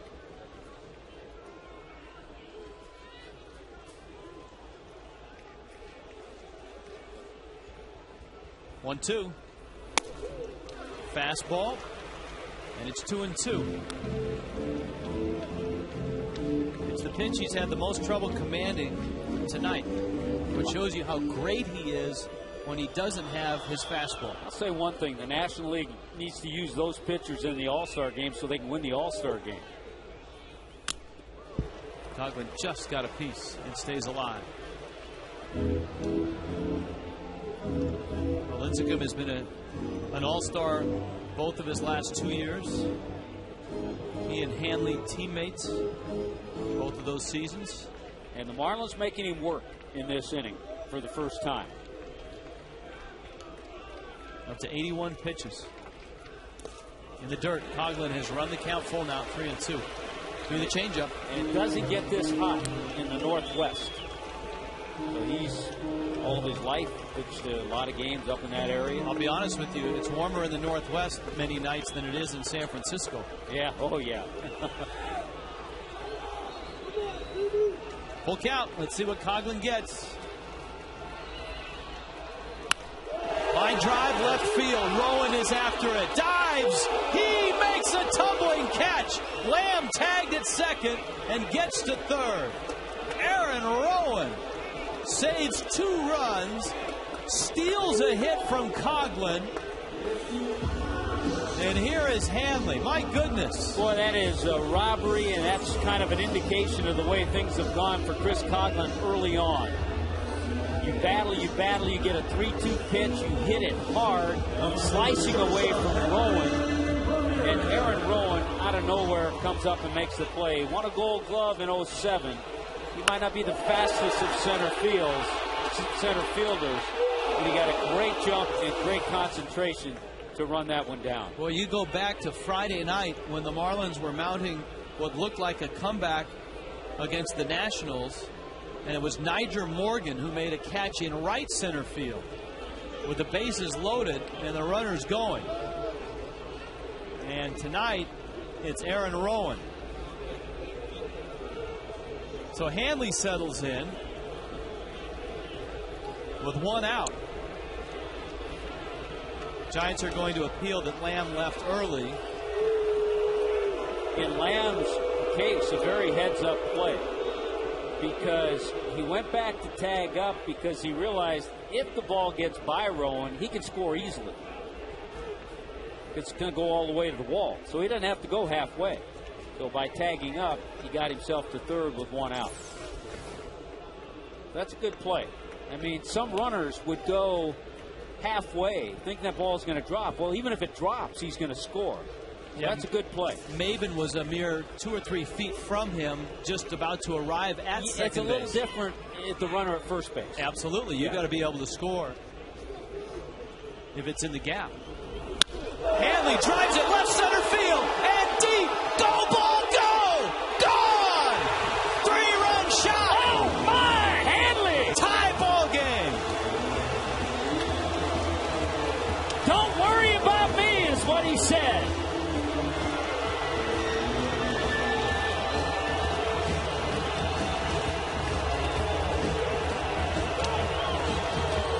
You put a Cy Young Award winner and an All-Star against another All-Star who is on fire. Hanley Ramirez, the last 2 games, have gone 6 for 9 with 3 home runs. He's now 8 for his last 12 with 4 home runs. Wow. And it's 3-3. Cantu fouls it back. What was the statistic that you trotted out early in the ball game? When Tim Lincecum gets 3 runs or more, take a look at this swing. His record is 37-2. Well, the Marlins have just tied it at 3. 0-2 to Cantu.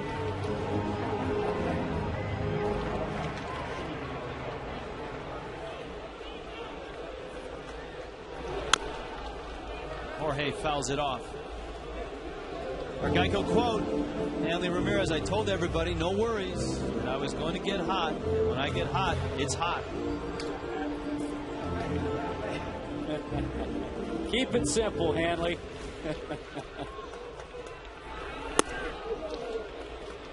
Cantu goes down swinging. 12 strikeouts for Lincecum. And there's 2 outs. Hey, guys, you mentioned that don't worry about me, which was what Hanley said after the game in Colorado. Don't forget, after the Sunday's game, reporters went up to him and were getting their advances for Lincecum and Lincecum questions. And Hanley said, hey, I'm not worried. He's got to face me. And that's the kind of confidence. The quotes were out there. It was almost a bulletin board stuff, if you will. But Hanley's very confident, said that on Sunday, and delivers here Tuesday night. Dan Uggla fouls it back. And it's 0-1. Frank and Kendall wants to know, when Dan Uggla struck out looking his last at bat, where was it on Fox Track? We have very savvy viewers. Frank, here you go. This is why Uggla was so upset. Looks like inside, off the plate. 1-1.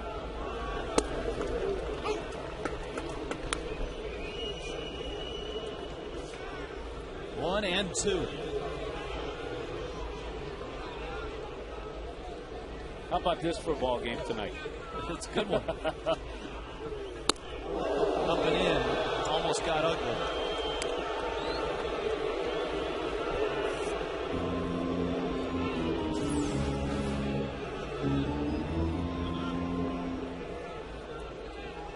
All you can do is turn that upper body and hope it doesn't get you.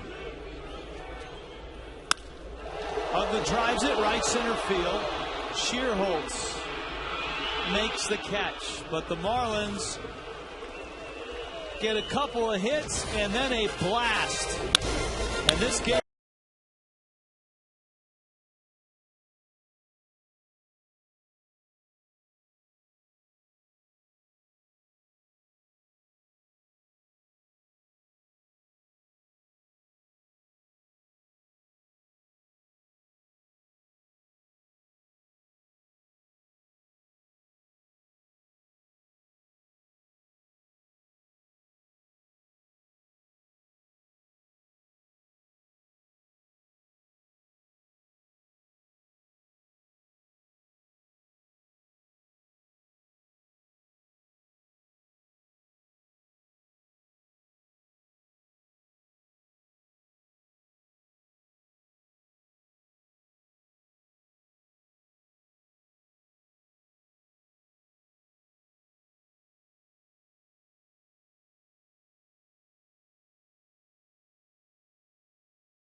Craig Minervini. Craig?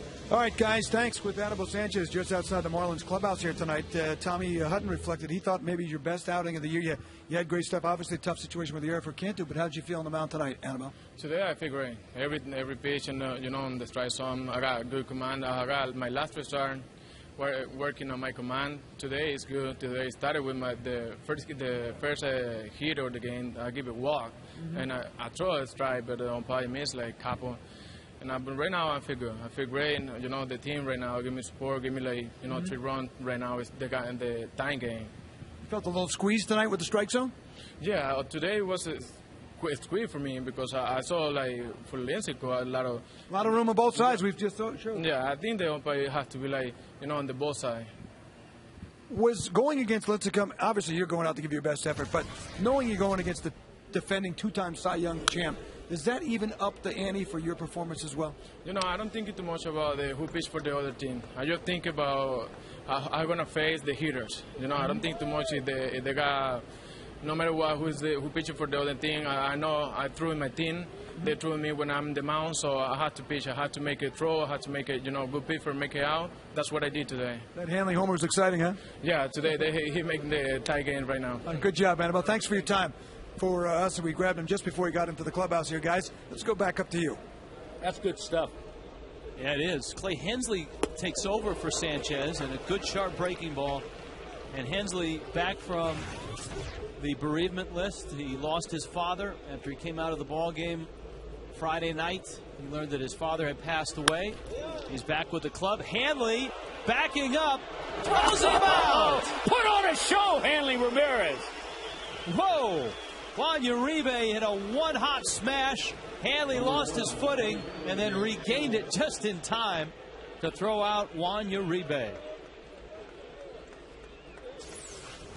This ball is stung by Uribe. Hanley to the ground and then comes up and really flat-footed guns it over to first base. Didn't have a chance to step toward first, but got enough on it. This has been the problem guy in the Giants lineup, Shearholtz. And Hensley gets him to send one out to center field. Maven makes the catch. Clay Hensley has been outstanding for the Marlins. And he gets the first two outs here in the seventh. Coors Light freeze cam. How about a diving catch by Dan Uggla, frozen. Look at the extension. Sticks the landing. Coors Light freeze cam.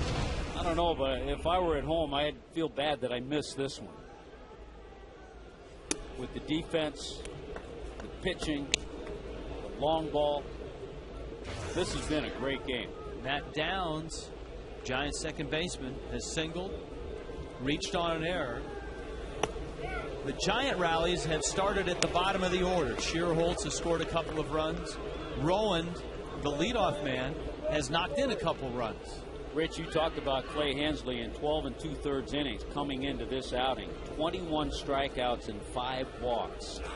And even better recently. Yeah, the performances that he put together back-to-back on this homestand before he left. 5 innings, 13 strikeouts in those 5 innings.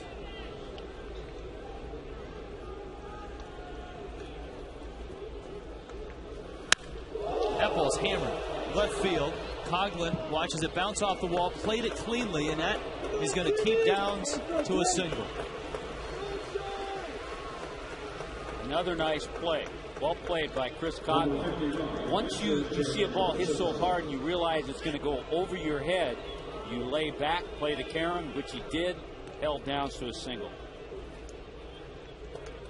Fans, you can save money with your group and provide them with an unforgettable experience at a Marlins game. Order your group tickets online at marlins.com or call 305-626-SAVE. Ask about special events in May, including youth baseball and softball days, all-you-can-eat seats, ALS Awareness Day, and more. Marlins baseball.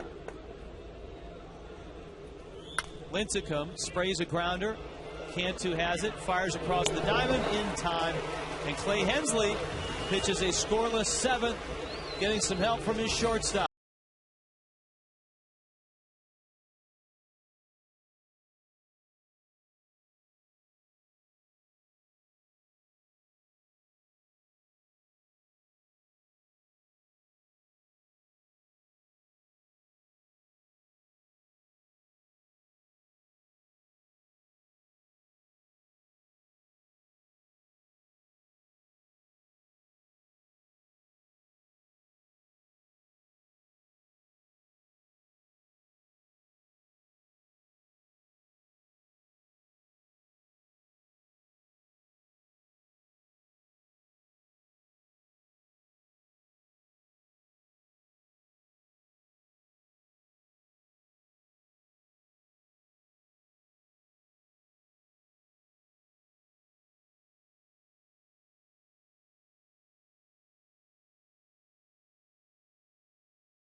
But all of a sudden, a pinch hit, an infield hit, and a Hanley long ball has tied this game at 3 apiece.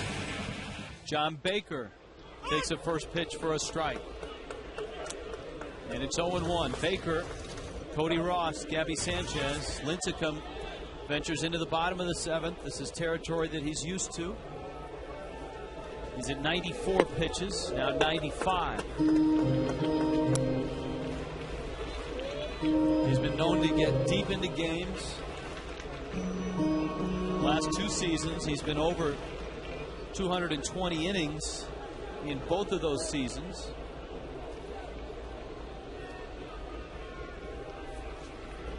In fact, his last time out, he had a lead and walked a man against the Phillies in the 9th. Came out of a 4-1 game. Brian Wilson came in and blew the save. Bruce Bochy got some heat for that. Lincecum and the Giants lost that game.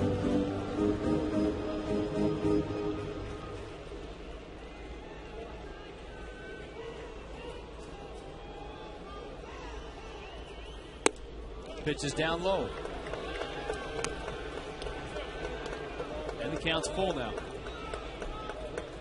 Baker hit a comebacker off of Lincecum's glove that turned into a 1-4-3 out, and he struck out in the 2nd.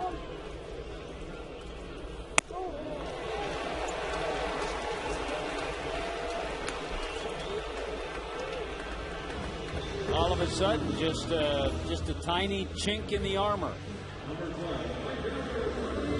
The leadoff walk, his first walk of the game for Lincecum.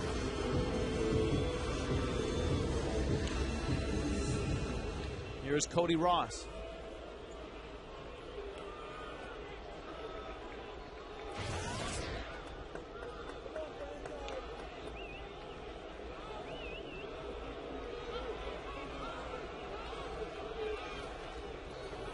Ross takes high. Chris LaRue is in the pen.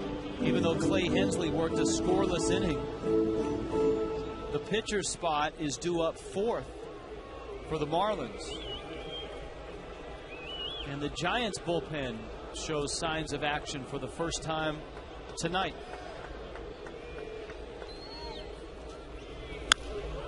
Cody got a changeup and he pops it up.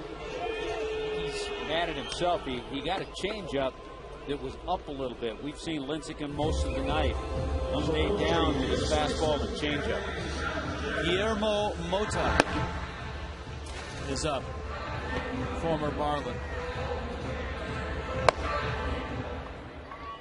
Well, the hardest ball hit of the night for the Marlins was Hanley's homer. The second hardest was Gabby Sanchez and a fly ball to deep center field. That was back in the 2nd. He struck out in the 5th. That's a swing. First base umpire Gary Cederstrom.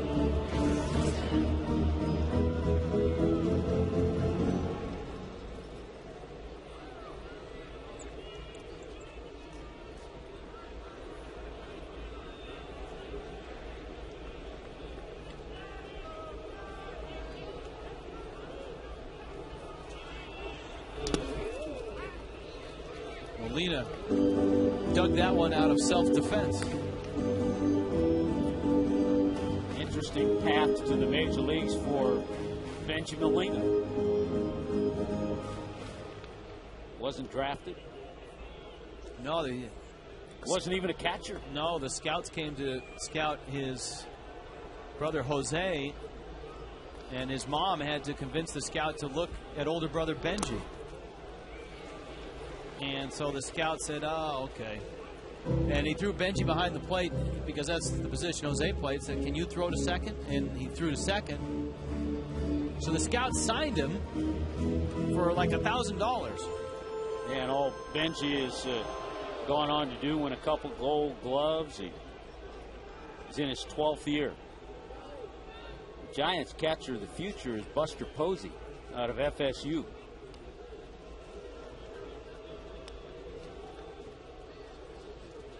Wes Helms is on deck.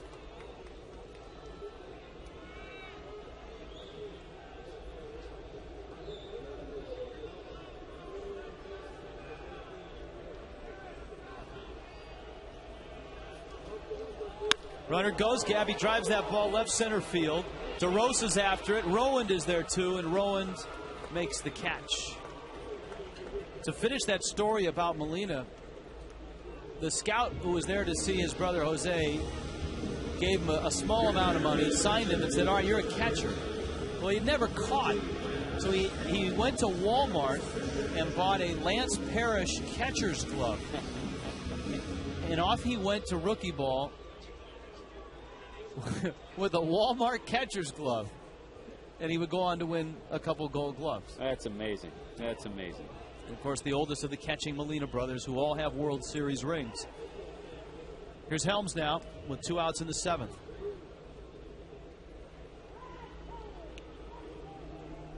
This is probably going to be Lincecum's last inning. It was a big pinch hit single by Mike Lamb that got things started last inning for the Marlins. Lamb singled. Maben hit a little dribbler about 30 feet up the third baseline. That was a base hit. And remember, as Bruce Bochy has emerged from hiding, a little bit of discussion going on between Molina and Marty Foster. Remember, after those 2 hits, Chris Coughlin hit a ball that looked like it was headed to the wall, and Aaron Rowand made an incredible catch. Lincecum flips that one up there for a strike. It's 1-1. Aaron Rowand is one of those center fielders that's not blessed with blazing speed, has instincts, takes great angles, knows the hitters, knows when to leave his feet.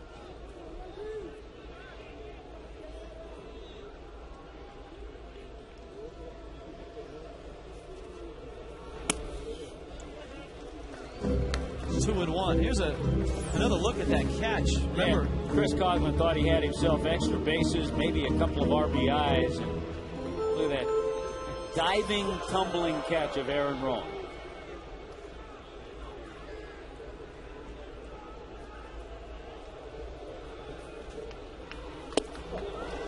Let's see, we saw Dan Uggla fully extend, make a diving grab on a line drive. We saw Hanley get knocked to the ground with a hard hit ball and jump up flat-footed and throw a runner out. Uribe.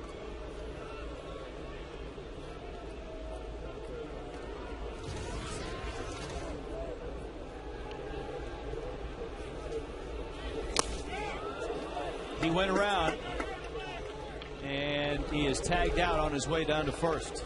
So if it is the last inning, Lincecum with 13 punch-outs.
and call the game. So we err on the side of calling the game. But we thank you for your emails, and we'll try to get to some more of them as we go along. We've got a couple changes to talk about out on the field. Chris LaRue is into the ball game. Marlins do that double switch by moving Cantu over to first base. Wes Helms stays in the game at third base. And into Gabby Sanchez's spot is LaRue.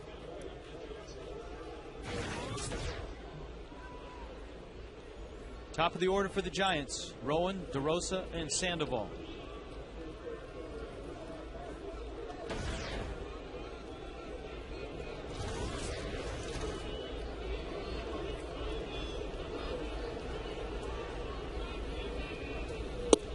Well, if you argue that Tim Lincecum and Hanley Ramirez have had the biggest impacts on this game, also receiving votes would be Aaron Rowan. For he's driven in 2 runs, and he saved 2 runs with a diving catch.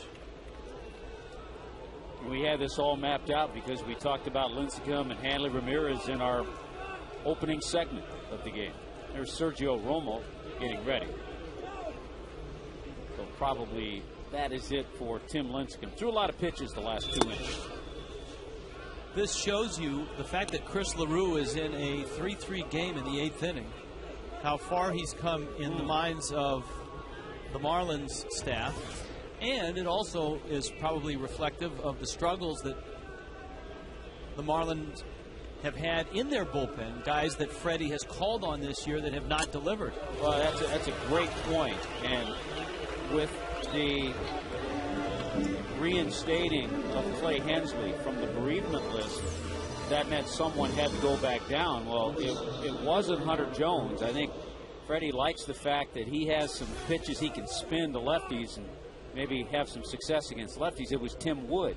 And at one time, Tim Wood and Chris LaRue were probably about at the same plane.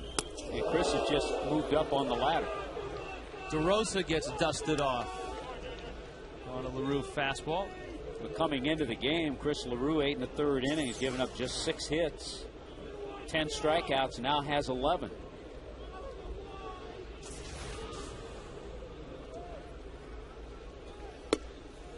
Good breaking ball there for a strike, and it's 1-1. Our emails tonight on the camera angle in center field are running about, I'd say, 70-30 right now.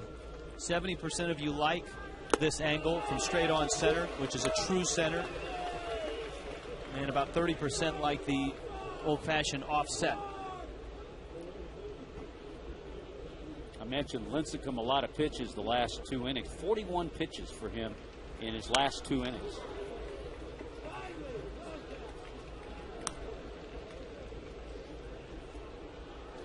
An email, unnamed email. Why does Hanley run the bases with his mouth guard hanging out of his mouth? And a vote for the new camera angle. Oh my goodness. Also on that email, love the Fox tracks. So since you love the Fox tracks, here's a look. Let's see. To where it crosses the front of the plate, and it was outside. Yeah, that fooled a lot of people because Bake had set up way outside. Mabin. I tell you what, though, when you take one as a hitter that close, you swing at the next one if it's that close. Don't miss your chance to lock in priority seating in the new Marlins ballpark. Become a Marlins season ticket holder in 2010 and reserve your spot in line. Seat selection. The new Marlins ballpark will begin this year for current season ticket holders. 1-877-MARLINS. So Chris LaRue is 2/3 of the way through the 8th. The final third is problematic in that it's Pablo Sandoval. Popped out, lined out, struck out. And Hanley's not going to get this one. Sandoval rolls one into left field. That brings up Benji Molina.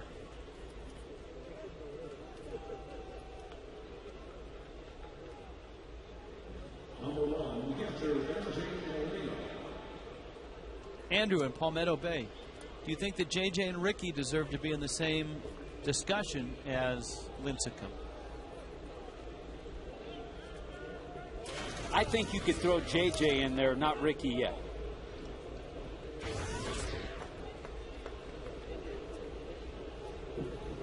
And I think if you talk, let's say top 3 with Lincecum, Zito, and Kane, who the Marlins see in this series. If you get JJ Nolasco and Anibal, or throw in Volstead, one of those two, just a tick below.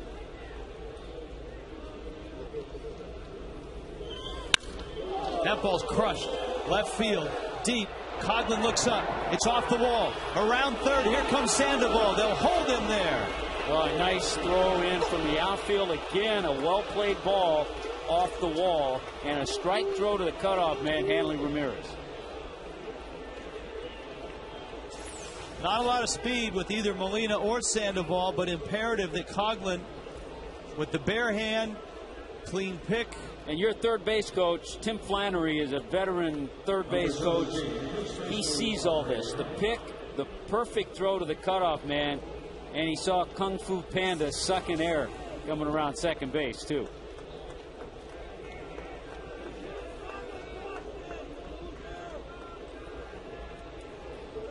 The Marlins are going to walk Aubrey Huff.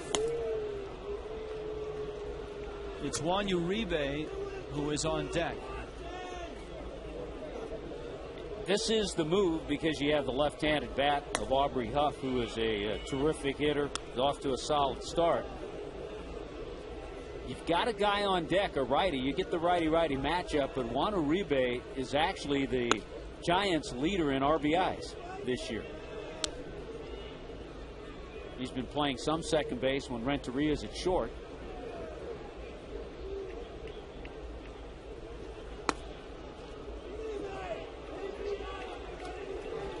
And that's the matchup the Marlins get with young Chris LaRue facing the veteran Juan Uribe. And remember, this all started with 2 out.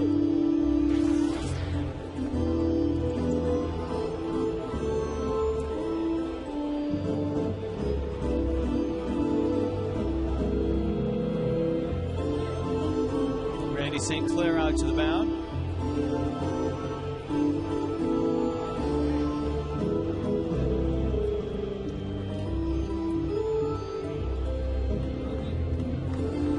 LaRue 25, the Canadian.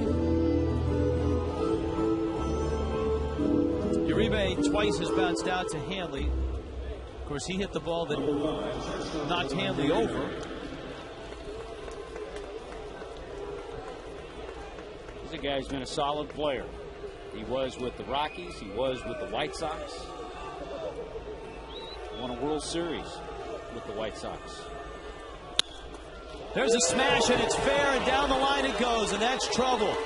Sandoval scores. Molina scores. And the Giants get 2 against LaRue.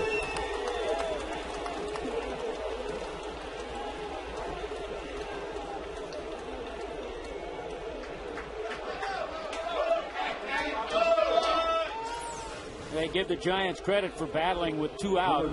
They started this rally a flat slider, middle of the plate, and Uribe, who's a talented hitter, just jumps on it.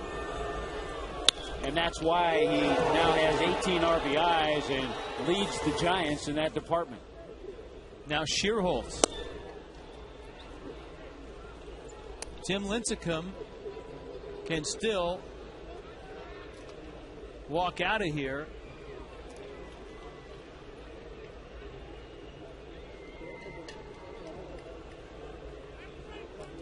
With a win.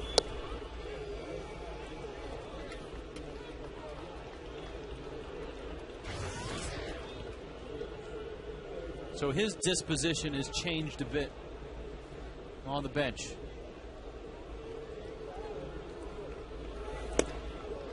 This crowd's disposition has changed quite a bit. The Marlins worked so hard to get 3 runs off of Lincecum. Now they're going to have to try to take a bite out of their bullpen.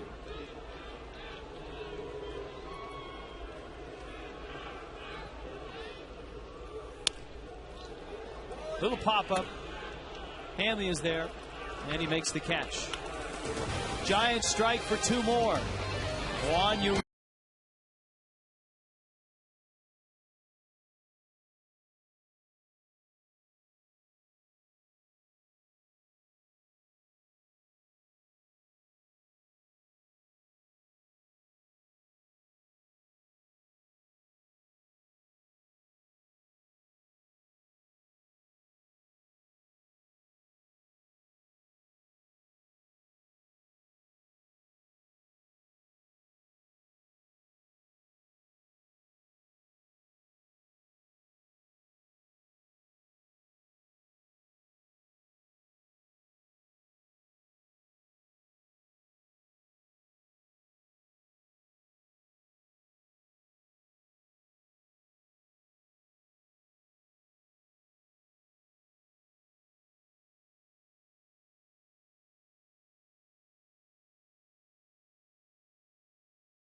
Giants carry a 5-3 lead into the bottom of the 8th. Our Toyota trend.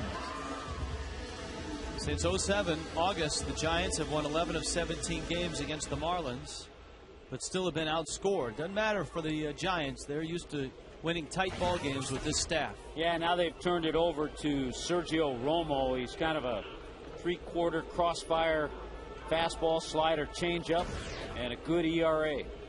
Top of the order, Maven, Coughlin, Hanley. Romo whips in a strike. Maven struck out twice against Lincecum, and then followed the Mike Lamb pinch hit with an infield dribbler down the third baseline. He beat it out for a hit, and they both came walking in on Hanley's 3-run homer.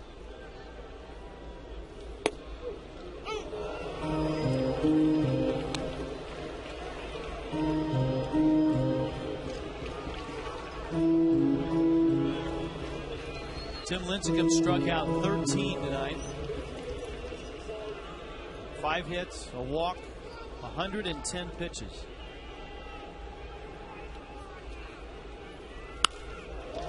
Maven was on the breaking ball and hits it pretty well. But Rowan was on patrol. Yeah, he's usually on patrol, and he doesn't let walls get in his way. I think he forever endeared himself to Philly fans on that tremendous catch, smashing into the wall, bloodying his nose. Of course, he went on the disabled list when he was hit in the cheek by a pitch. The Marlins left fielder Chris Coughlin up right now. It was Vicente Padilla that hit him. Padilla, who has a reputation as a bit of a headhunter.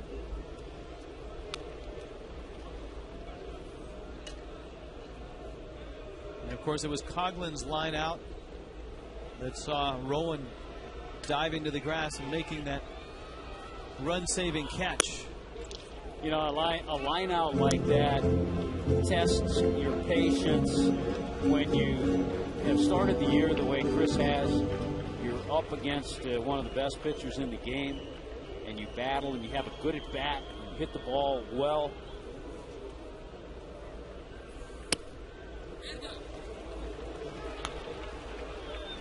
Three 3-0. There's Hanley.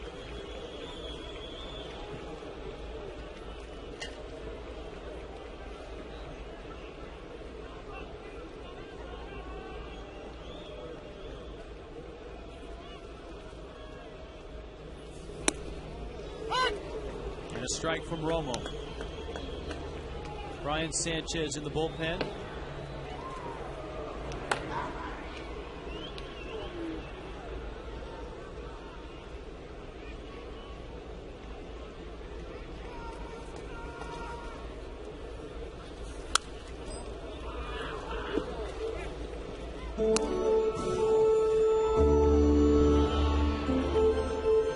This is the case you hear often.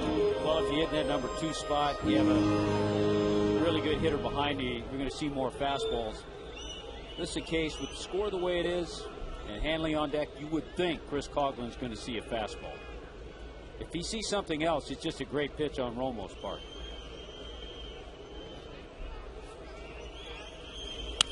Got a breaking ball at the slider.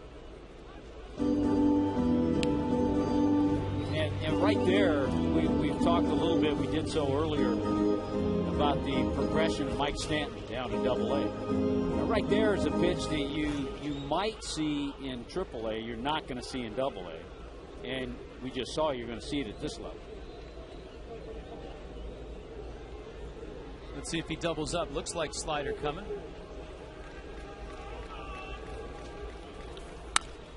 Yep, he did. And the count stays at 3-2. The Giants' rotation is incredible. A 2.59 ERA coming in, second only to St. Louis's. Bullpen is pretty good as well. The bullpen's ERA is 3.03. Of course, the bullpen hasn't worked a lot. They have the second fewest innings worked in the major leagues because of that brilliant rotation. Now you got the fastball. Yeah, the Marlins scoring 3 runs tonight. even did something that for 13 straight games, it was broken yesterday or the day before. For 13 straight games, the San Francisco starters had a stretch where they'd given up 2 runs or less. 13 straight games. Jonathan Sanchez gave up 3 on Sunday. 3-2 coming. Fastball. And Coughlin walks. That was a case, Tommy, where Molina set up out. The pitch was in. He really had to reach across the strike zone. And it might have been a strike, but because he had to reach for it, he's not going to get that call. He's not going to get that call because of where he was set up.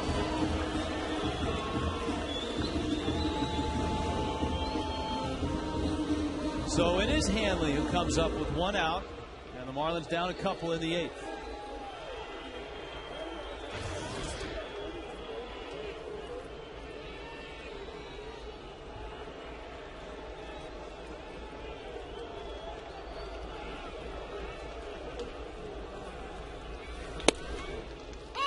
Strike.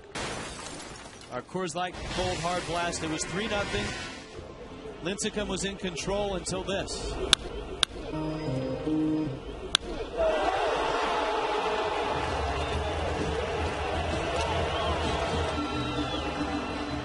The Giants are back on top.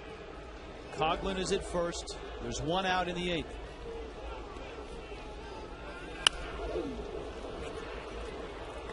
Just missed a fastball. It's 0-2. You could tell by Hanley's reaction, too. He'd like to have a do-over on that pitch. Brian Wilson in the Giants' pen, getting ready just in case Romo can't get through this 8th.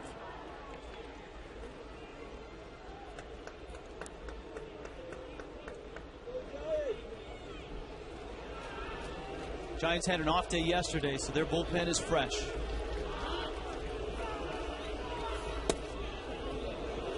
It's well out.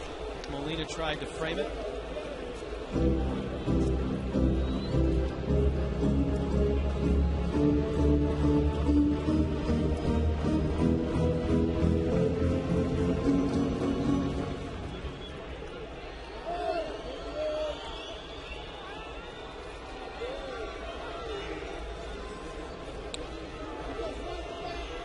For his last 16 with 4 home runs.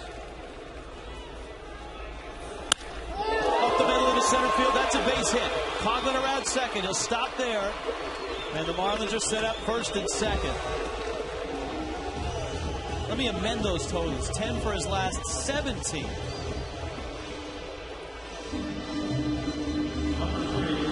Well, when you get locked in this way, even a good pitch, which that one was, Hanley can get to, it just stings it up the middle.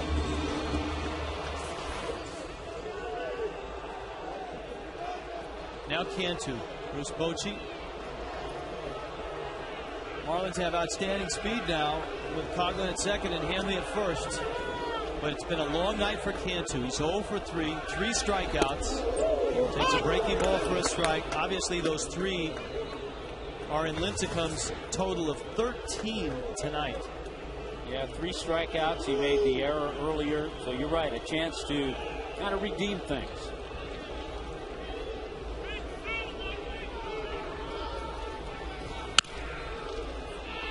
That's wide of third and foul.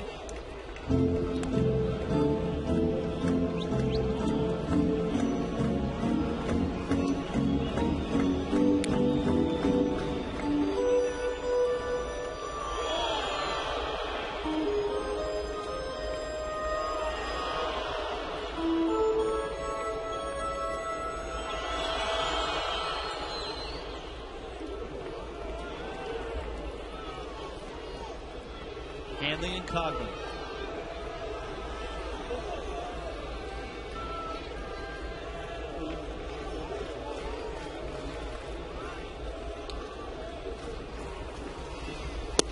Breaking ball in. 7th inning or late in his career.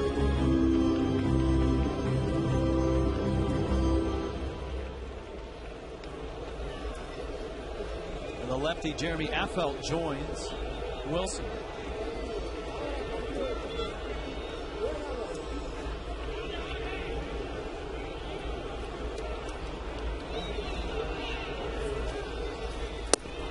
Got him. Dropped down with a breaking ball. That's 4 strikeouts for Cantu tonight. And it's going to be up to Uggla to keep this inning going.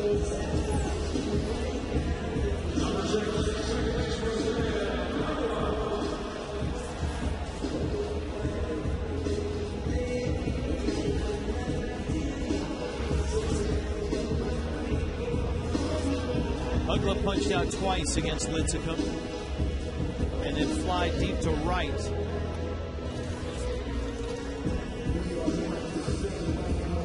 Leo Nunez in the Marlins pen. This is a challenging at bat for Uggla, as we've seen, as Hutt said. Romo has a plus breaking ball. Uggla, a great fastball hitter. Let's see what he gets.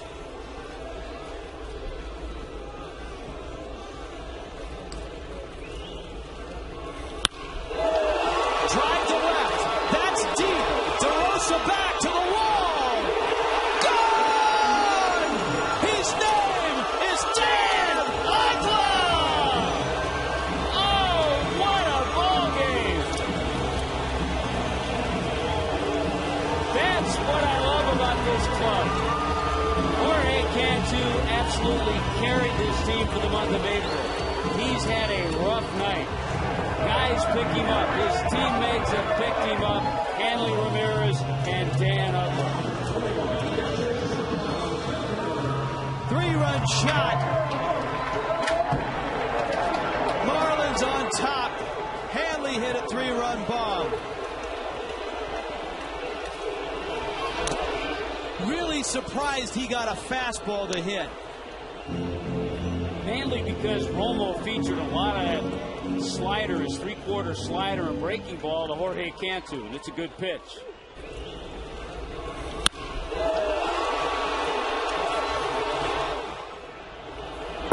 Baker takes down low, and it's 1-1, and the Marlins lead it 6-5. A little different feeling now for Tim Lincecum as to when he left. That's right. Dugout. And of course, the Marlins had Leo Nunez up, just tossing in case something happened, and it's happened. And so Nunez throwing in earnest now, getting ready for the 9th. Backdoor breaking ball from Romo.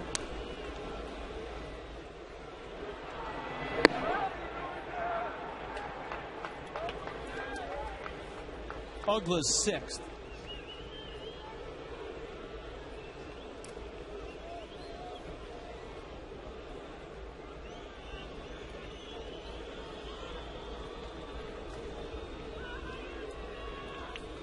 Two.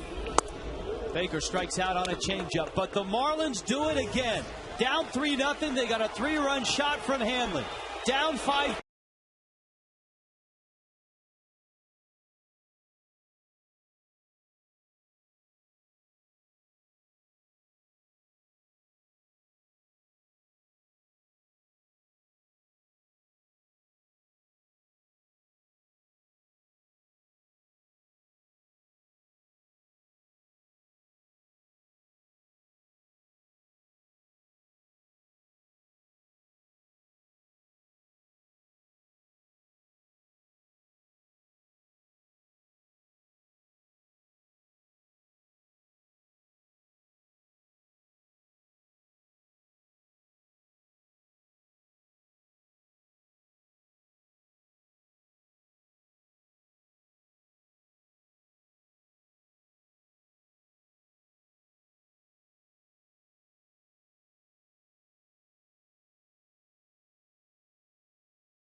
Corona and Lime. Enjoy Corona today. And by Dodge Ram Trucks, award-winning Ram trucks, plus a new heavy-duty, make it one of the most powerful lineups in Ram history. 6-5 Marlins. To the ninth inning, to Leo Nunez against Matt Downs. First pitch is inside. Nunez has been given a one-run lead as he tries to save it against the Giants. Yeah, Leo's last outing was in that 9-3 win against the Nats that Josh Johnson picked up the W, so it wasn't a safe situation. It's been a while since he's been out there in this type of situation, but you know what? A good start. Popped him up. Cantu makes the catch. 1 out. 2 pitches, 1 out. 9th spot is up in the order.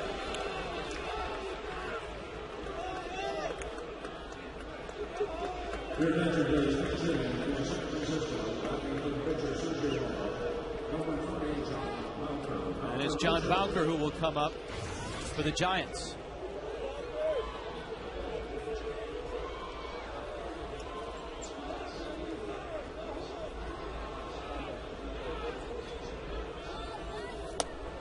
Change up from Nunez. This is outside.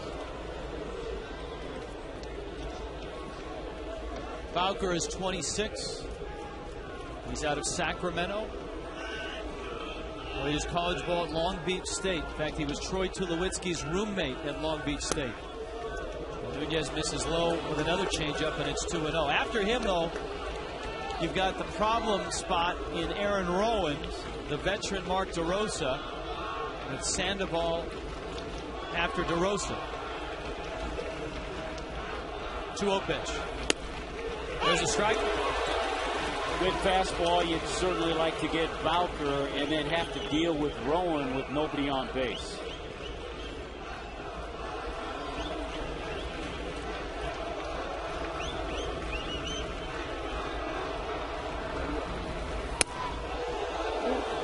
And it's outside. It's 3-1.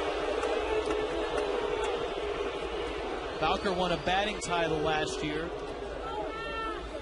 in the Coast League. Giants AAA affiliate is in Fresno. Hit .342. Ground ball. Scooped up. Cantu steps on the bag. 2 down. And here comes Aaron Rowan. He has the power to hit it out. He's driven in 2 runs tonight. He is 2 for 3.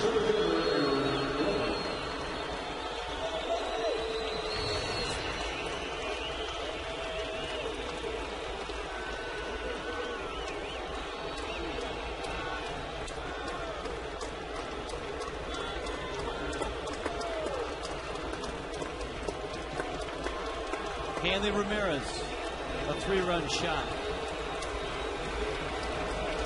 Dan Uggla, a 3-run shot. As we mention often, an Earl Weaver special tonight.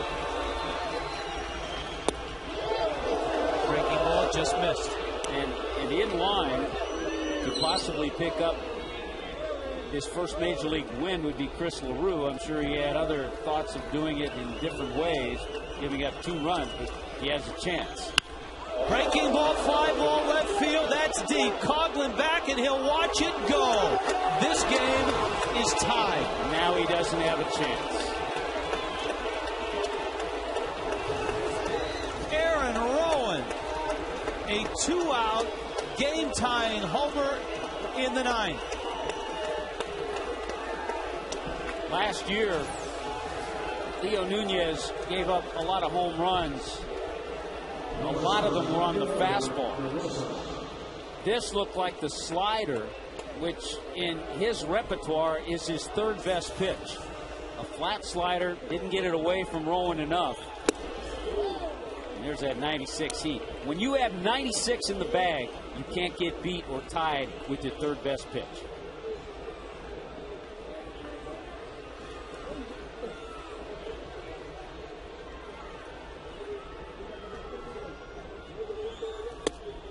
There's the changeup. That's his 2nd best pitch. And it's 0-2.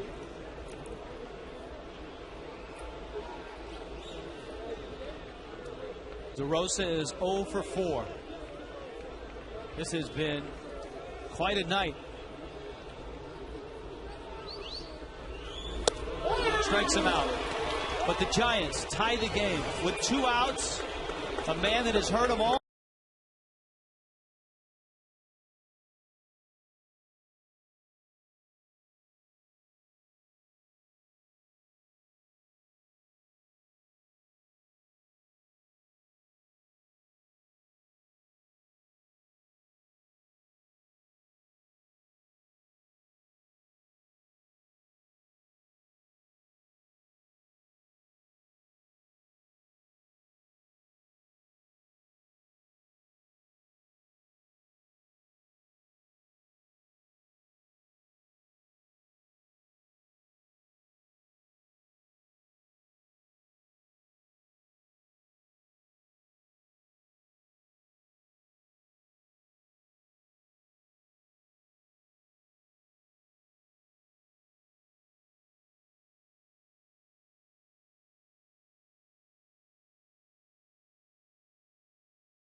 Dan Uggla's a 3-run shot to take the lead, and then Aaron Rowan, with the Giants down to their last out, drives one up into the seats to tie it. John Boker stays in the ballgame. He's in left field.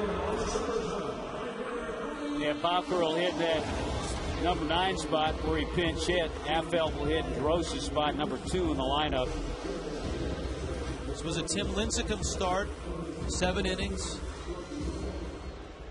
13 strikeouts and just 1 walk. But neither Lincecum nor Anibal Sanchez will figure in this decision. Sanchez pitched well tonight. Here is Cody. Up the middle. Backhanded. Downs to first. That's a heck of a play. I don't know if Affelt got a piece of it. Yeah, I think he did. But if he did, he certainly slowed it down enough for a former Crimson Tide infielder to get it. Yeah, he got a piece of it, or this ball's in center field because it was hit so sharply by Cody Ross. Good reactions by the second baseman Downs. Tough break for Cody. That ball had single written all over it. This is going to be a battle of the bullpens here. The Marlins now with Brett Carroll up. This is the pitcher spot, and so Carroll hits here in the 9th.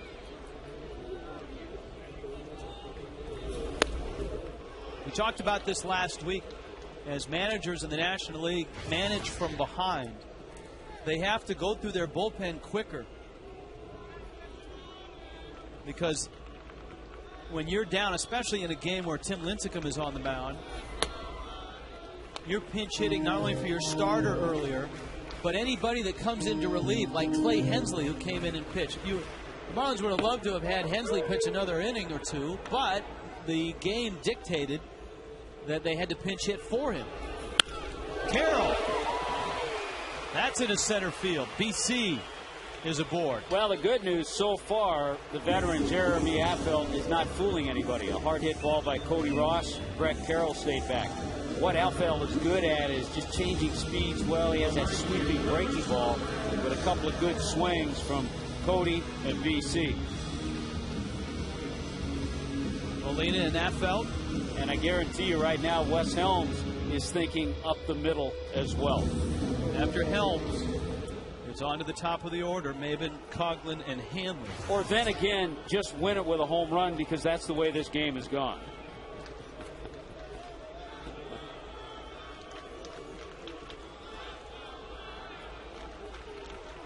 Helms was the last man to face Lincecum. He struck out in the 7th. Affeldt misses in. And it's 1-0.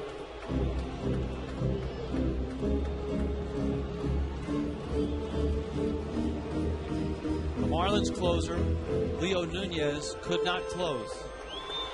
Aaron Rowan tied the game with 2 outs in the 9th with a home run. We saw Brian Wilson up earlier in the night. Carroll is running. A swing and a miss. Molina's throw is way off line. I think Wes Helms merely swung at that pitch to distract Molina. Yeah, and Wes isn't bothered by getting a strike on him. That's not going to bother him at all. What a tremendous jump. I guarantee a lot of that stolen base, a lot of credit goes to Dave Collins, first base coach, in talking to his players and runners about moves of the other pitchers, deliveries they have, because BC got an unbelievable jump. Now Helms goes to work with a count 1-1.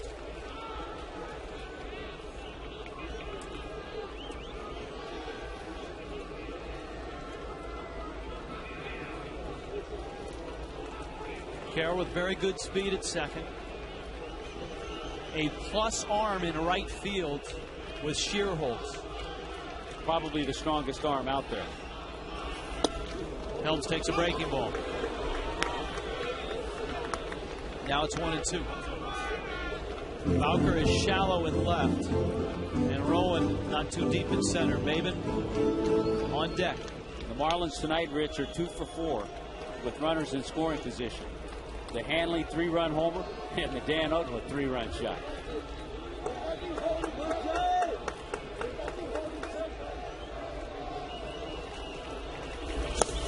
Helms holds up on that breaking ball, and it's 2-2. You see what I mean about that sweeping breaking ball from Affeldt? He tries to bring it in, drop it on the back foot of that right-handed hitter.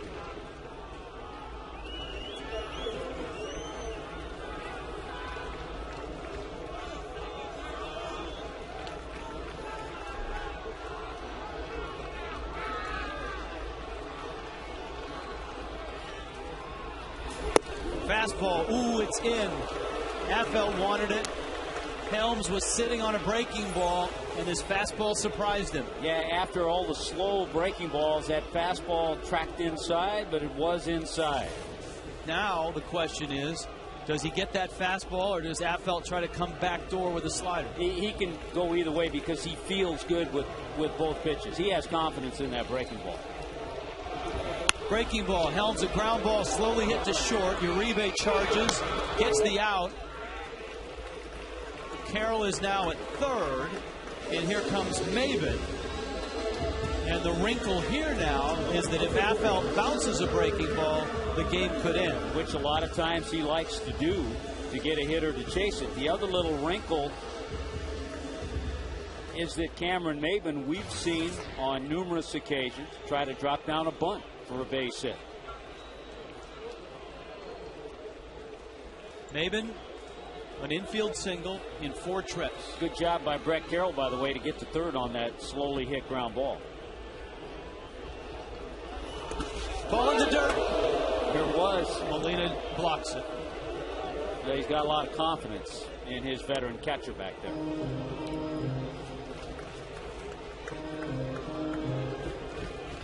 He's a Molina. Hey, even though Cameron Maben does not have a lot of experience, they also have, the Giants have the choice to make perfect pitches. If not, they would get the lefty Affeldt against Chris Coghlan, a left-handed hitter. 1-0 pitch. Breaking ball low, and it's 2-0. So I don't think they're going to feel too badly if Affeldt tries to get Cameron to chase a couple of pitches and he loses it. I don't think the Marlins would feel that badly if Chris Coghlan were up there against the lefty, the way he has started to swing the bat. And now they're going to put Cameron Maben on.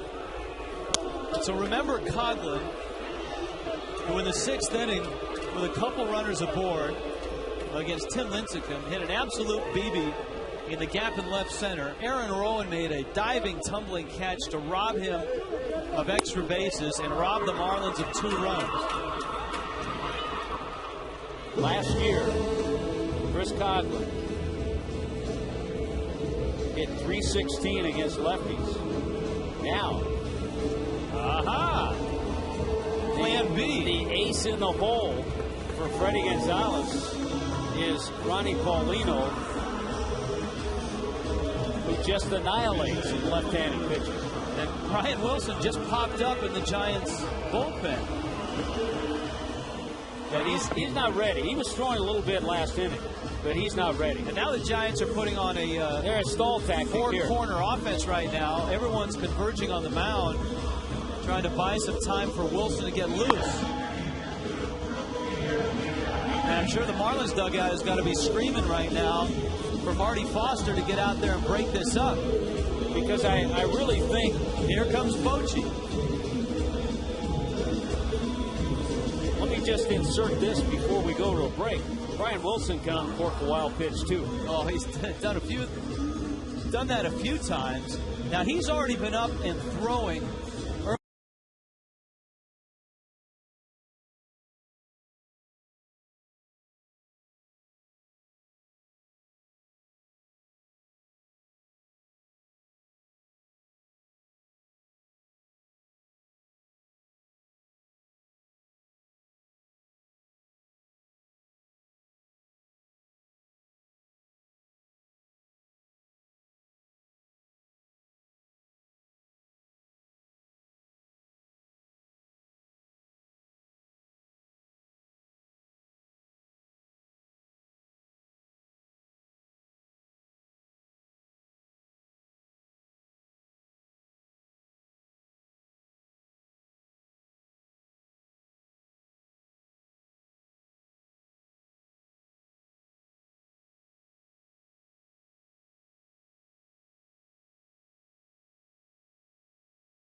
Against Ronnie Paulino, and a fastball strike called.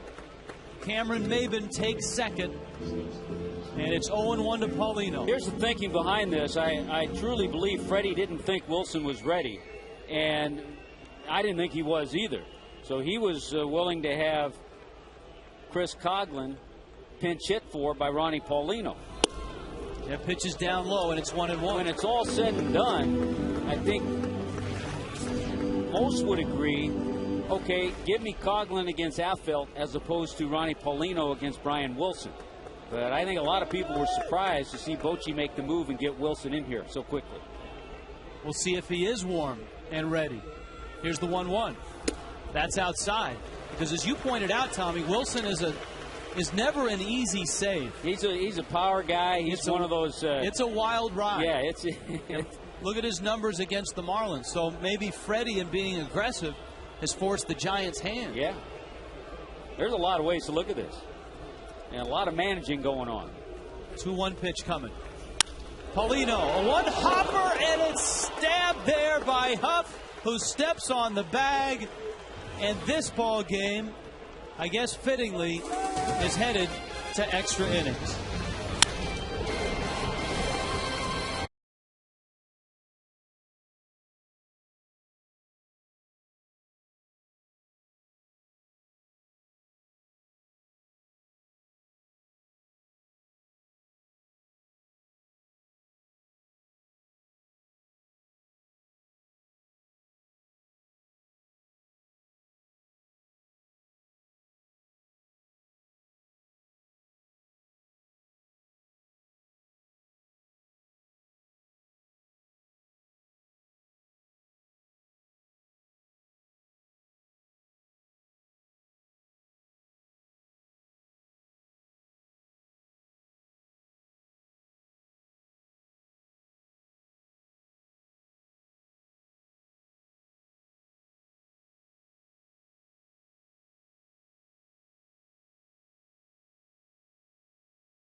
get some outs. And say what you want about this ballgame, the fact that it's 6-6.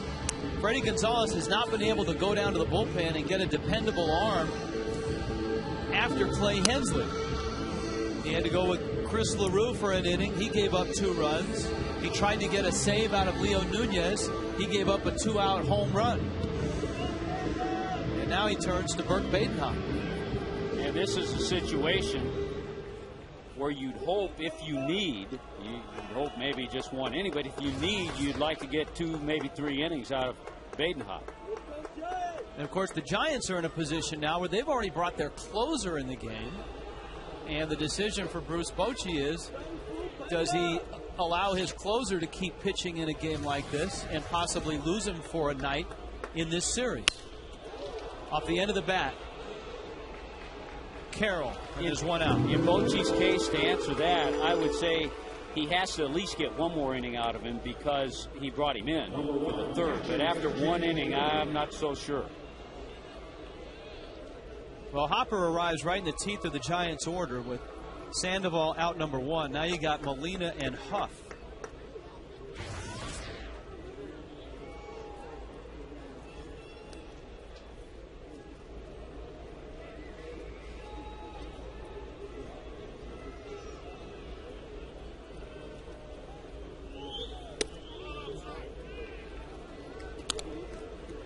Hopper misses outside. So Badenhop would be in the number 2 spot in the Marlins order. So he won't come up until 9 hitters in. So there's obviously some cushion before the Marlins have to use Brian Barden to pinch hit. 2-0 pitch to Molina. And he swings and misses. If you've just joined us, you've missed a terrific game. A Tim Lincecum start. Anibal Sanchez was solid. Giants scored 3 runs against him. Lincecum looked like the 3 runs would do just fine. He had punched out 13. And then Hanley Ramirez pumped a 3-run homer out in the 6th inning to tie the game. Freddie went to his bullpen. It was good at the start with Clay Hensley. But then Chris LaRue gave up 2 runs. That ball's in the air to center field. Maven calling for it, and he makes the catch. The Giants reclaim the lead, getting those 2 runs off LaRue on a big 2-run double by Juan Uribe. And the hopes of the Marlins and their fans here sunk with that, only to see the Marlins in the 8th against Sergio Romo put a couple on, and with 2 out, Romo threw a high fastball to a great fastball hitter, and Dan Uggla hit a 3-run homer. So the Marlins suddenly were on top. Leo Nunez in for the 9th, got the first 2 outs, and hung a slider to Aaron Rowan, who tied it. Well, Rich, this is the 26th game of the season, and without question, the most exciting game we've had.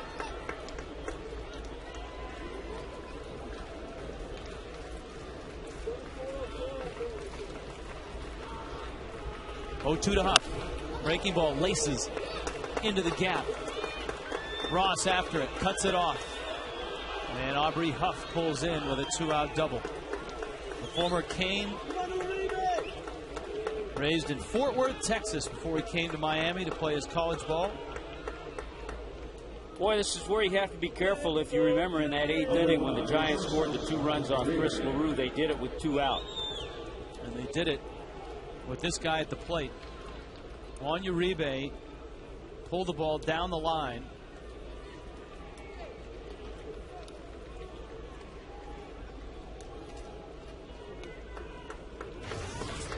And it's Uribe who stands in now against Badenhop.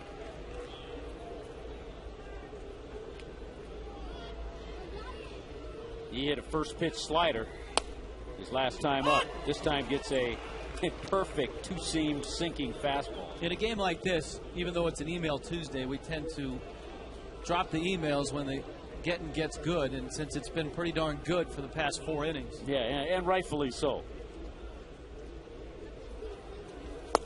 But Orlando from Palm Beach Gardens wants to know, why wasn't Cantu playing by the line with the bases loaded in the last at-bat by Uribe? It was a tie game at the time. Yeah, it's a tie game. 0-2. Check swing. Did he go? No swing.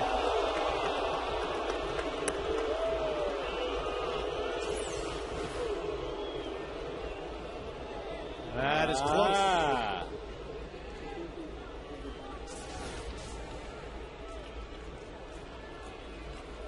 Usually you guard the lines when you've got the lead. When you have the lead so they don't tie it with an extra base hit. 1-2 coming from the hopper. Got him with a slider. The hopper comes in and works a scoreless 10. And the Marlins go back to work in the bottom half of a 6.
Barely inside the line, a 3-run, 2-out double on a 3-2 pitch.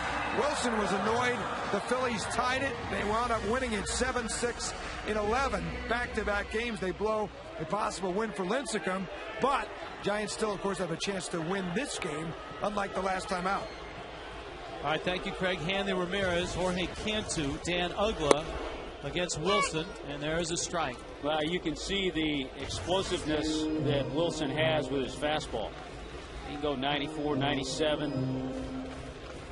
He has a slider. Sometimes it appears like a split, and it just drops down. He is a high-energy closer. Played his college ball at LSU. He grew up in New Hampshire, of all places. A year removed from an all-star season.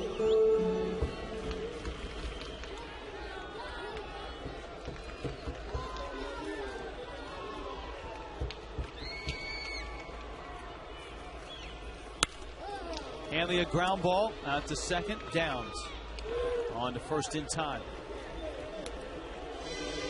So Wilson has retired the two guys that he's faced, Molino and Hanley.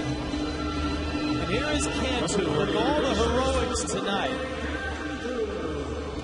The home runs by Hanley and Uggla. Cantu is 0 for 4, all of them strikeouts. A guy that at times has been carrying the Marlins this year.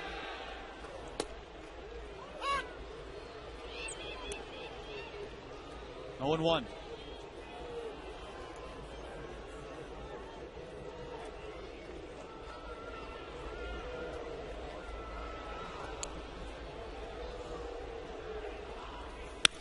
Cantu a liner, and Downs is there to spear it.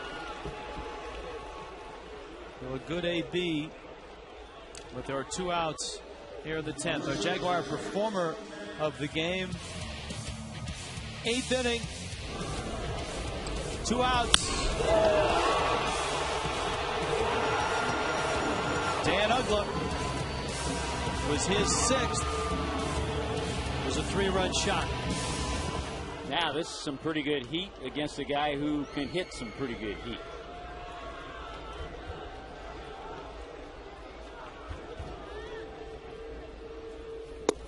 Now the other thing that could change in Bochy's thinking, if Wilson has a low pitch inning here, so far in his third of an inning last inning, the 2 outs here, he's thrown just 10 pitches. So he could get another inning out of Wilson. He's got a ways before he bats.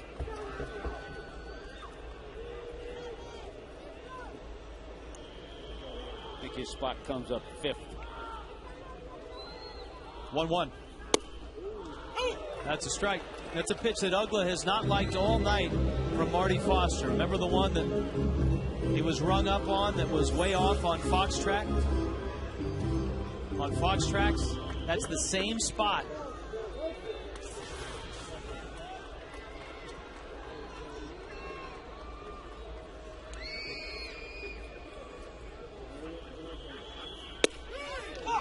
And Uggla gets rung up. Dan's not happy, but he has to be careful.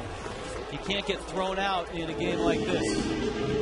We're going to the 11th, 6-6.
Swing against Lincecum, and the Marlins made it 3-3. This was a big spot on Uribe with the bags loaded and 2 outs, a 2-run double.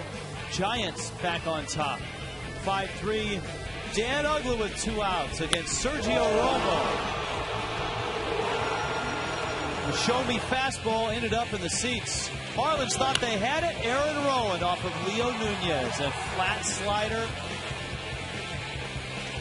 And on to the 10th we went, and you know now what, to the 11th. You know what fans from both coasts are talking about? They're talking about Sergio Romo. How can he throw a high fastball to Dan Uggla? And Marlins fans are saying, how can Leo Nunez flip his 3rd best pitch up there to Aaron Rowan, a slider? Here's Nate Schierholtz. I'll bet you there are a few Giant fans that are also saying to themselves, weren't we supposed to trade to get Uggla in the offseason? That was one of the rumored deals. Jonathan Sanchez for Uggla.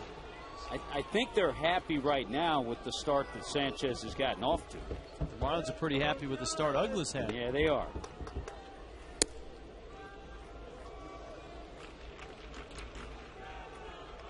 Well, Tommy, the Giants' pen is up. Dan Runsler.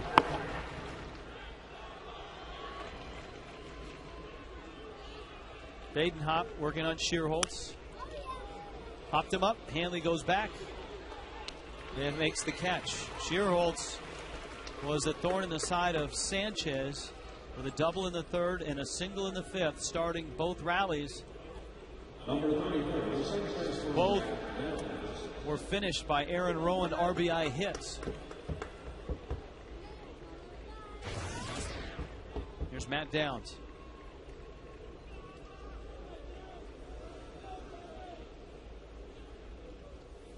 Each time we crank up the email bag, a 3-run homer breaks out. Wait and crank it up when the Marlins are at bat then.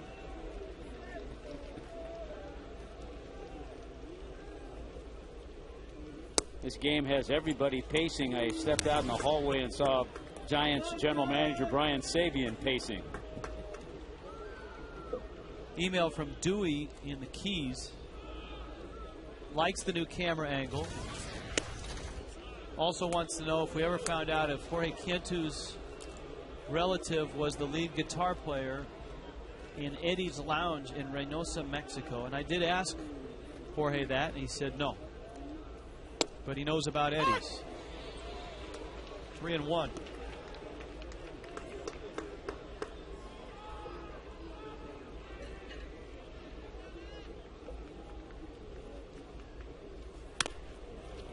Sawed him off. 3-2.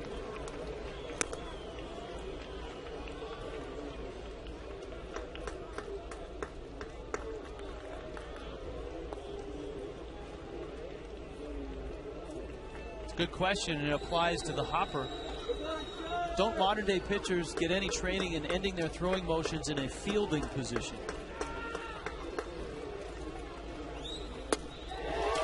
Well, the hopper does.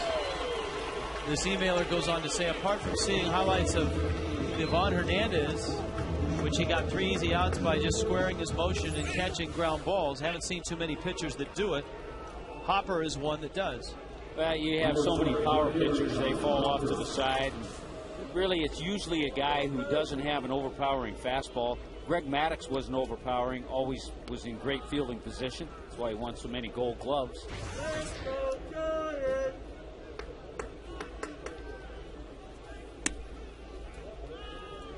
Bowker now. I can picture Bob Gibson falling off halfway to first base after a fastball.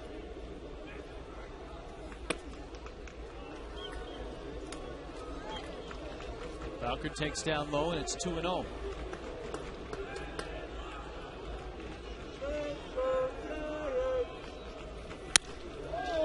Soft liner, yeah! BC battling the lights, makes a sliding catch. Bottom of the 11th, coming up, 6-6.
Giants, Marlins.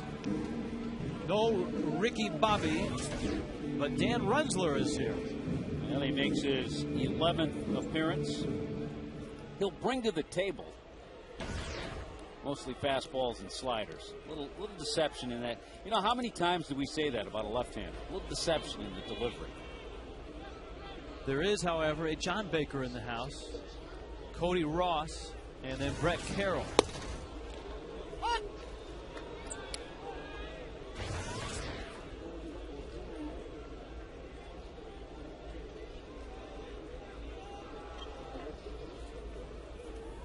See, Baker's the last catcher standing, I guess, for the Marlins, which is a scary proposition as you head into extra innings. Well, that's the chance. Well, there's a catcher standing, and Freddie. But, yeah, that's the chance you take in pinch hitting Ronnie Paulino in that situation, knowing that Gabby Sanchez and Mike Lamb are out of the game. Andres Torres, switch hitting outfielder, comes in. Well, we talked about it, too.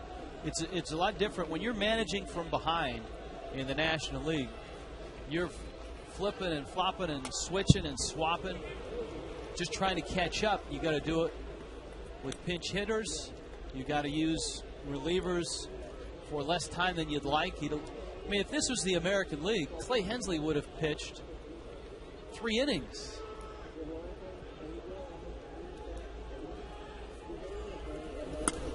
And this is where I beg to differ when people always talk about the DH, and they'll say, oh, yeah, the double switch is so exciting. You know what? It's more than the double switch. It's games like this that a manager has to manage a lot tougher than in the American League. And managers who have been in both leagues will tell you that. You know, players that have played in both leagues will tell you that as a bench player, you have to be obviously versatile, but you got to be into the game. You got to be ready. In the American League, bench players are, you know, pinch hitters. Maybe you get in as a pinch runner, but look at all the guys that have come in this game, in the outfield, in the infield. Marty Foster okay after taking that one. Baker climbs back in with a count 2-2. Bottom 11, wherever you're watching tonight, glad you're with us. You're on Fox Sports Florida. Bake goes after what looked like ball 3. Well, Runzler gets a strikeout.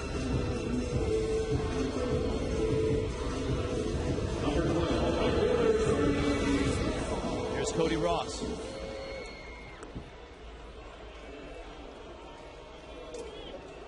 The Marlins pitcher spot is in the 2 spot in the order. Ross is in the 7 spot.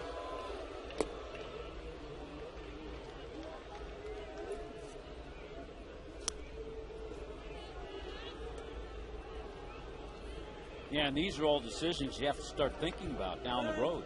Okay, when I made the switch, where's the pitcher hitting now?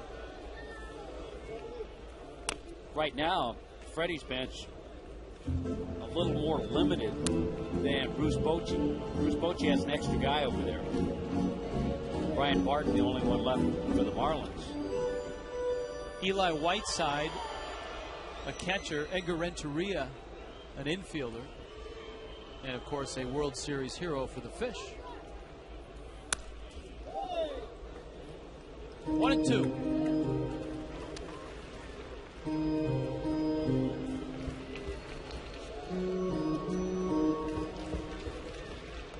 Ishikawa, left-handed hitter.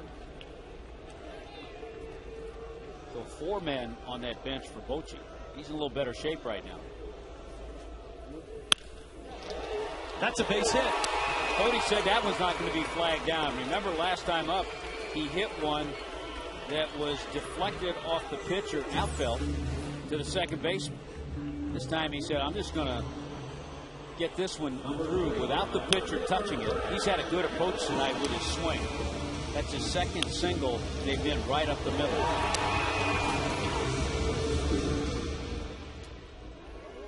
Giants outfield going to play deep. They do not want, obviously, Ross to score on a ball in the gap. That's tough in this ballpark because the gaps are so big and fast that you end up oftentimes playing so deep, balls will drop in front of you. BC's up, and Runzler nearly threw that one down the right field line.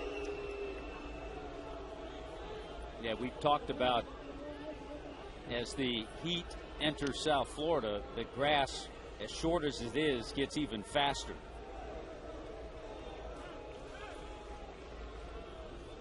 Extra inning emails are now arriving.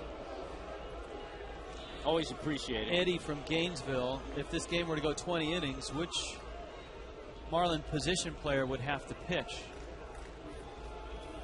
Well, you always have Cody Ross available. Although Cody has said he won't do it again because he was sore. He was very sore after. I mean, I'm sure if it came down to it and he had to, he probably would. But he's not going to be raising his hand. I'd like to see BC take them out if that ever happens. Sanchez in the bullpen.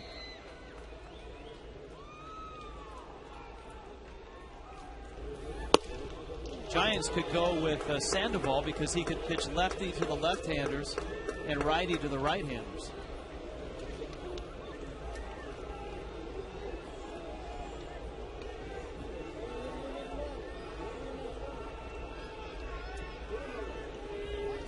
Two to Brett Carroll.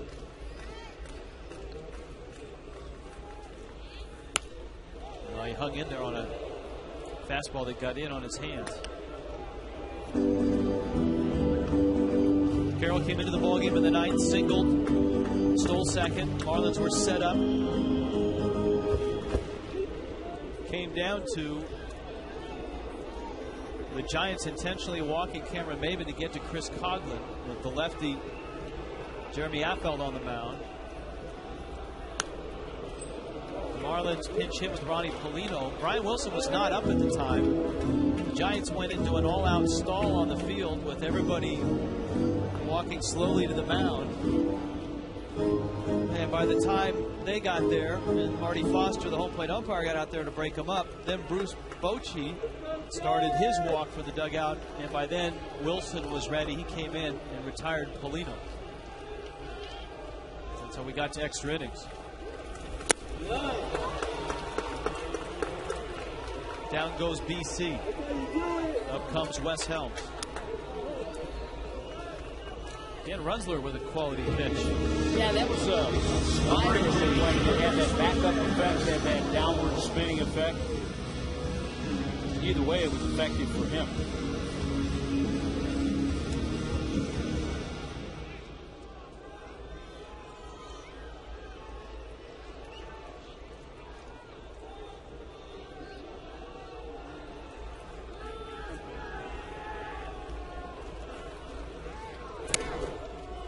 Cody's at first, and Runsler has made sure that he has stayed close. Let's go, Giants!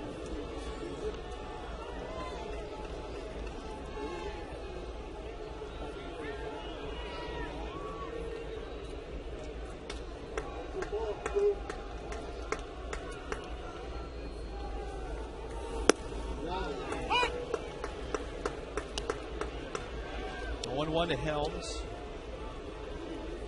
Third at bat of the night. West came in the seventh.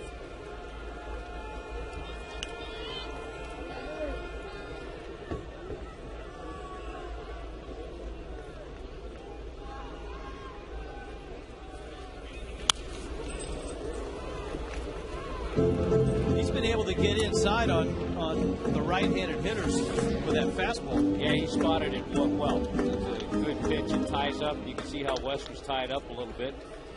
And quickly he's gotten in a hole 0-2.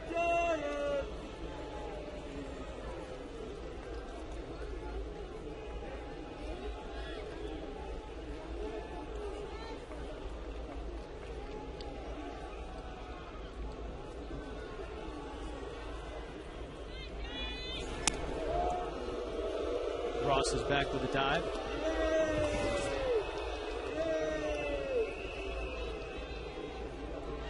Look at that. Dan Runsler is Lincecum-like. You love pitchers that come out of the bullpen and throw strikes, and Runsler has done that.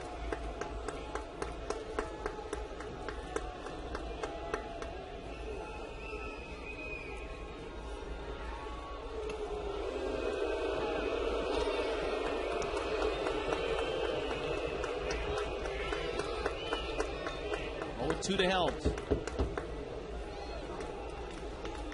Runsler has struck out Baker, has struck out Brett Carroll. Cody Ross singled between them. And he strikes out Helms. Dan Runsler out of the Giants bullpen. And we're going to the 12th.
Giants, Marlins. Rich Waltz, Tommy Hutton, Craig Minervini, Jeff Conine with you tonight.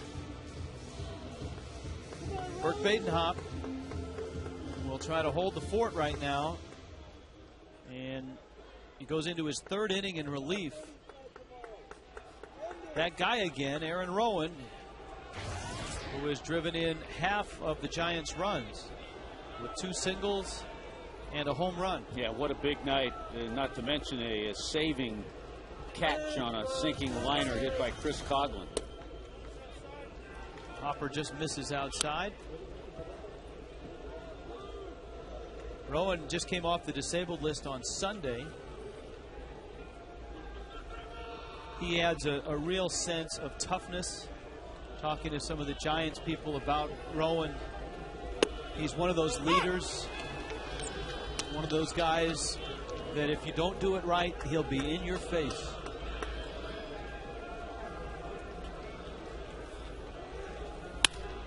Jam shot. Hanley spins. Nice pick by Cantu. We've seen some terrific defense tonight from both teams. Boy, this game has had it all. Defense, long ball, pitching. There's the spin, the delivery, and a good pick by Cantu. The other thing it's had, Rich, a dubious record the Marlins are closing in on. The Marlins have struck out 19 times in this game. The club record is 21 in an extra inning game. Andres Torres takes a fastball for a strike. Torres is a guy who has been in baseball a long time. This is his 13th year in professional ball. He's a guy that got to the big leagues for parts of 3 years and then went back down to the minor leagues for 3 full seasons before getting back to the big leagues again. He's played in over 1,000 minor league games. Got over 300 stolen bases in the minor leagues. Played 8 games with Texas in 2005, and then 3 more seasons in the minor leagues before getting back up with the Giants last year. That ball into right field. And now you have to really be careful with all that speed. He has 3 steals, 3 out of 4. But we talked about all those stolen bases as a minor leaguer, so he knows what to do when he gets on the bag. For the Marlins, one saving grace is the fact that of all their pitchers, maybe the fastest to the plate is Badenhop. You got Sandoval, who is a handful regardless of what Torres does. 1 for 5 is Kung Fu Panda. Barry Zito gave him that nickname after the Jack Black character. Kung Fu Panda has grounded into 8 double plays already this year.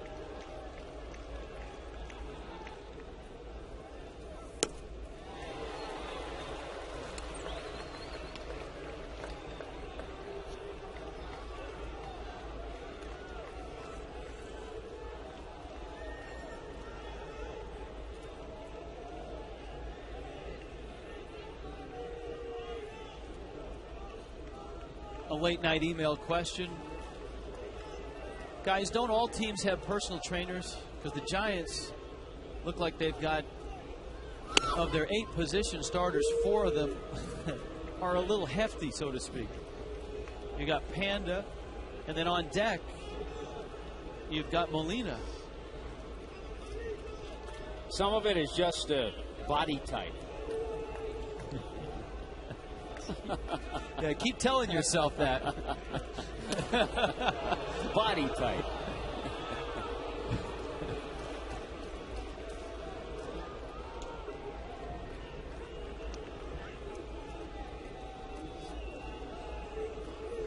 But you're right. At his age, the concern is that with all his versatility, if he gets any heavier, then he's probably limited to just playing first base.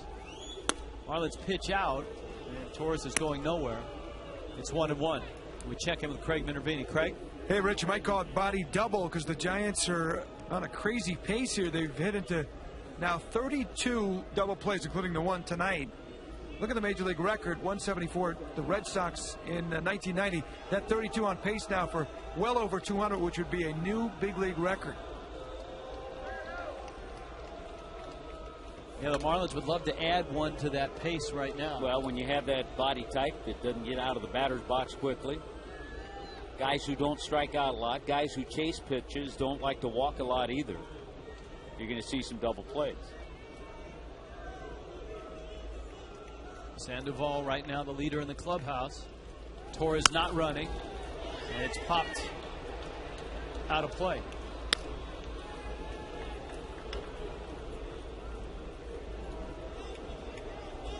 Popular player, one of the most popular players I think in the National League. Even with when he's on the road, visiting fans like watching him play. Out of Venezuela. And he was second in the final vote. Shane Victorino got the final vote for the All-Star game. The Flying Hawaiian beats Kung Fu Panda. Who said there aren't nicknames anymore in baseball? Well, Badenhop's done a nice job not only of keeping Torres close with throws over there, but also varying his delivery to the plate.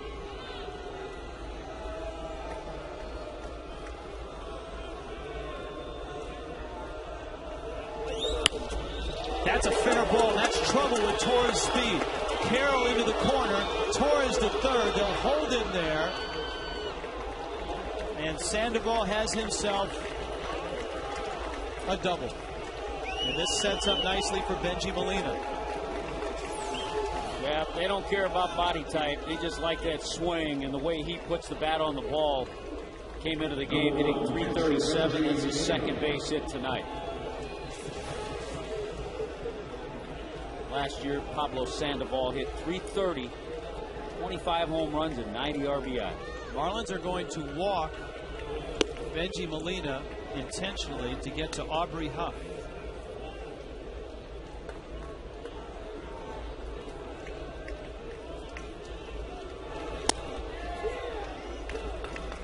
And so this is going to be quite a battle. Badenhop against the lefty Huff.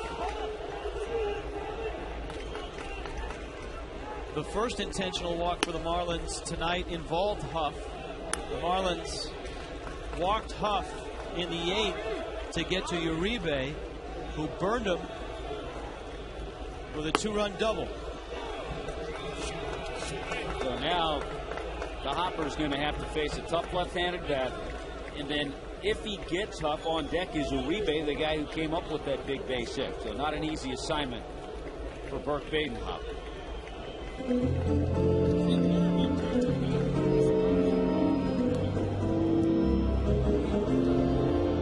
the Marlin infield, no doubt, hoping that the right-hander Badenhop can get Huff to put one in play on the ground. Huff's getting a little more time, obviously, now that he's in the National League. He's playing. But in 08, he was the Silver Slugger Award winner amongst DHs for the Baltimore Orioles. You know, this has to be a pretty good feeling for Huff to be playing for a team that has a shot to get to the postseason. He finished last year with Detroit 40 games. And the Tigers, of course, didn't get to the postseason. They lost in that extra game. A liner in center field. That's a base hit. Up with the ball is Maven. Round third coming home. Throw to the plate is cut. And the Giants get 2.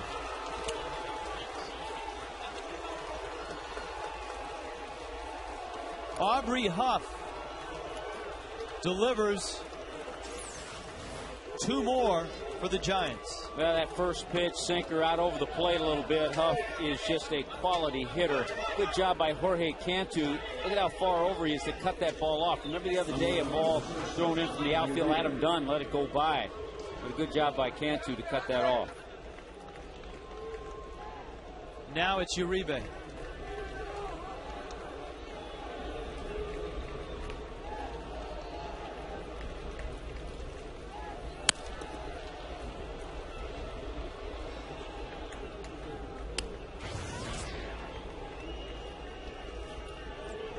The Giants are a team filled with professional hitters.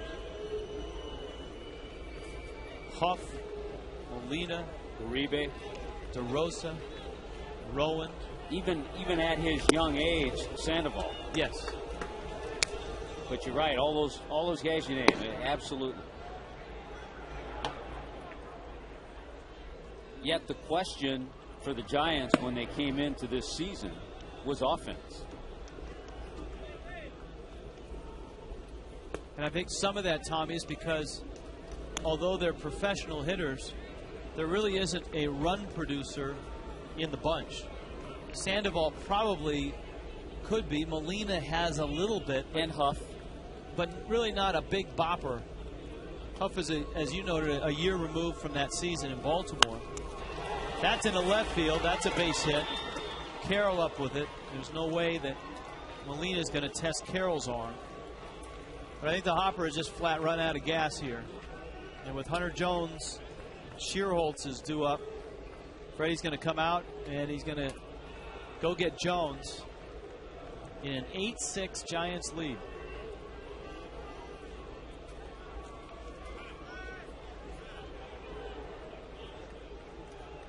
So the changes are made. Here's our Marooney called to the bullpen. When you need a car, truck or van.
Here in the 12th. Brian Barden comes in, and Barden will go into the 2 spot in the order. Marlins will have the top of their order up in the bottom of the 12th, and they're hoping that Hunter Jones can keep it at just 2 runs. Jones, who got his first taste of the big leagues last year with the Boston Red Sox and arrived via the Jeremy Hermida trade, makes his second appearance for the Fish. Yeah, he got into a game the other day, faced one batter, Justin Maxwell, and was not able to retire him. He walked him, so he's going to have to throw strikes here, especially in this bases-loaded situation. And he's got a lefty to work on, but a lefty that has hurt the Marlins tonight. Nate Shearholtz has a couple of hits and has scored a couple of runs. A swing and a miss, and I'm sure there's a conversation going on as you see Guillermo Mota up in the Giants bullpen between Shearholtz and John Baker.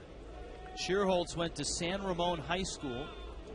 San Ramon is the hometown, that area where John Baker grew up, in Danville, San Ramon area in the San Francisco Bay Area. Baker went to the one of the private schools in town, the sports powerhouse De La Salle, before heading out to University of California. Shearholtz was a top prospect and decided instead of going to a 4-year school, and he was recruited by many, he went to a junior college, Chabot Junior College, which is a good one in Hayward, just south of Oakland. See, I knew you would know where that one is. Here's the 0-2. And I also knew you would know how to pronounce that one. My roommate, our third baseman, went to Chabot. We played them a few times.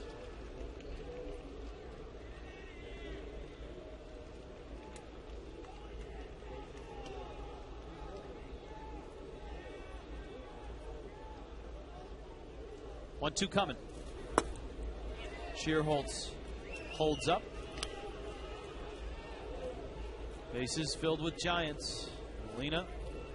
Huff had the big 2-run single, and Uribe followed that up with a single to left. Giants have had some big hits in this one. Giants have had 15 hits in this one. The Marlins have just 9. 2-2 coming. Pulled foul. I think when we were talking about some of their solid veteran professional type hitters, we may have left out one of the all-time best because he's not playing tonight, Edgar Renteria. Another. Has a slight growing strain. Injured it a few days ago.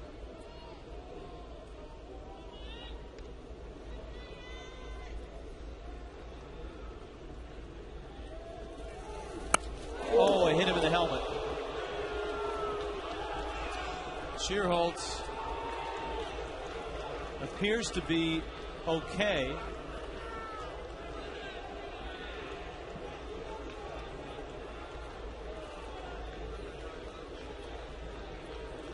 The Giants have scored another run, and you can see Shearholtz trying to convince the trainer that he's okay. And it almost sounded like it hit the bill of the helmet.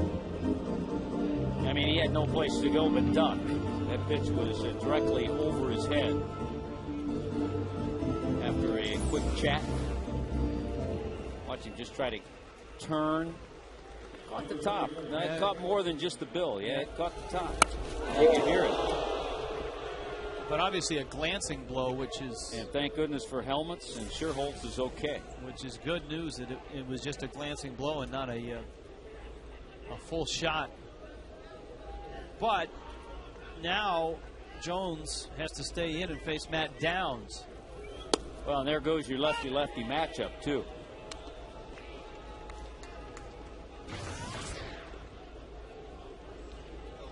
It's something that has dogged the Marlins through the first month of this season, and that is left-handed relievers who cannot get lefty bats out. Struggles from Dan Meyer. Dan's on the disabled list. Raniel Pinto has struggled against lefty hitters. I know Freddie Gonzalez was hoping with Hunter Jones with the slider and breaking balls that he has, that could be a factor against lefties, but he has to throw strikes. He's faced 2 lefties. He's walked one and he's hit the other.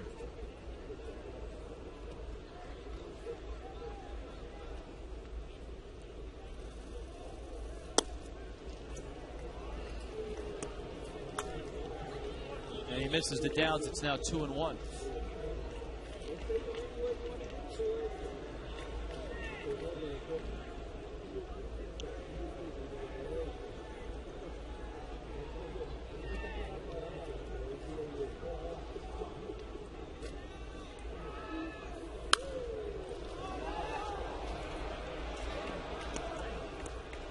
Two and two. Downs from Alabama. Played for the Crimson Tide.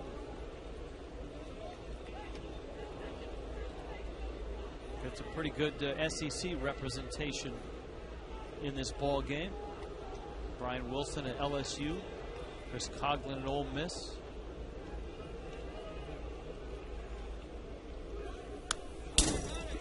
Rich, I think we've seen early this year the competitiveness in the National League West, which in spring training when people were making predictions a lot, didn't think a whole lot about the Giants. They liked their pitching. Certainly didn't think much about the San Diego Padres. But those two clubs, if they continue on the way they are going to give the Rockies, Diamondbacks, the Dodgers. Jones gets the strikeout. Well, the Diamondbacks can certainly score runs. Yeah, it's going to be a lot more balanced, I think, than people initially thought. And I think the Padres' emergence as a team that can beat you and has had a terrific start is similar to the Washington Nationals emerging in the East as a team that is vastly improved from last year.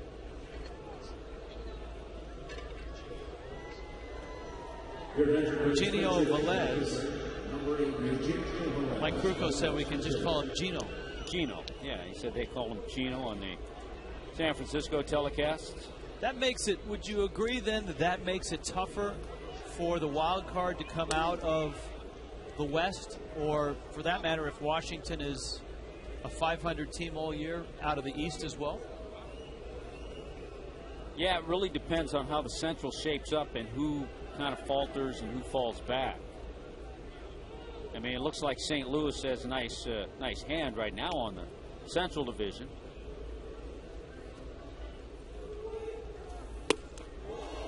I mean, they have a 5-game lead over the Cubs and Cincinnati, 7.5 over Milwaukee and Pittsburgh.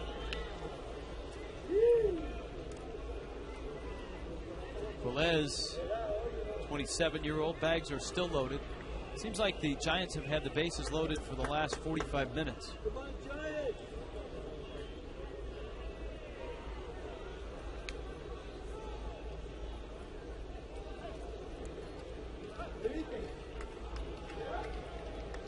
When in doubt, step off, start over again.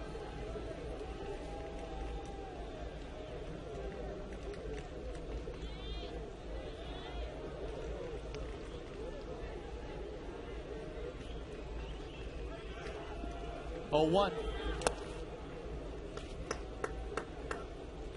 The Marlins, if we ever get there in the bottom of the 12th, we'll have the top of the order up. Maben, Barden, Hanley, and if anything progresses from there, Cantu, Uggla, Baker.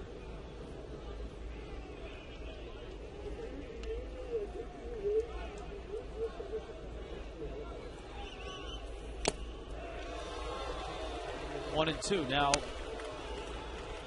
as we talked about, Bruce Bochy brought in his closer, Brian Wilson, and he's come and gone, and so it looked like Guillermo Mota is going to get the call, a former closer, a deposed closer of the Marlins. Yeah, and a former Marlin, yeah.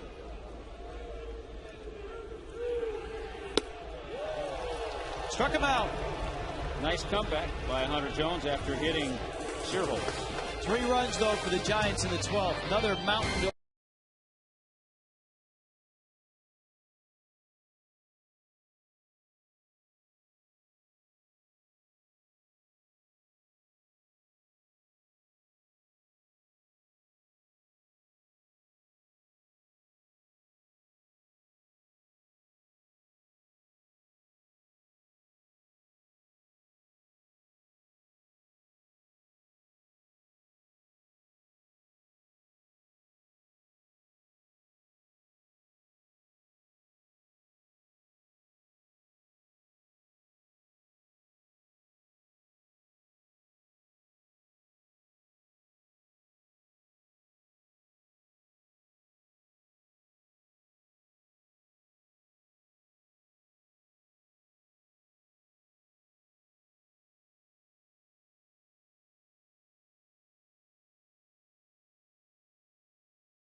can see the Marlins have used every position player they have. They had to play catch-up to Tim Lincecum. They did. In fact, they caught him and passed him. But that Aaron Rowan home run with 2 outs in the bottom of the 9th really hurts now, because the Giants have Guillermo Mota on the mound and a 3-run lead in the bottom of the 12th. Well, now you just start this inning, and your main objective, get some men on base, try to at least get the tying run to the plate. Maben, Barden, Hanley. Marlins playing their 4th extra inning game. 1 and 2 in the previous 3.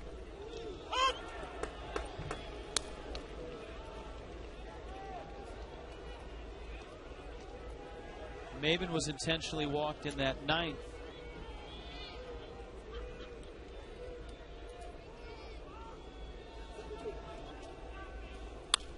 Mota's breaking ball is fouled back. So, you know, you think about it, if you could choose a bullpen to be in, this would be the one. You're not going to get overworked. No. With the starters that they have, especially the way they've started the season. Second fewest innings in the majors. That's just a great example of how, if your starters go deep, your bullpen always stays fresh. Maben bounces out to short. And he's out at first. So there's 1 out. And here comes Barden. Number 30,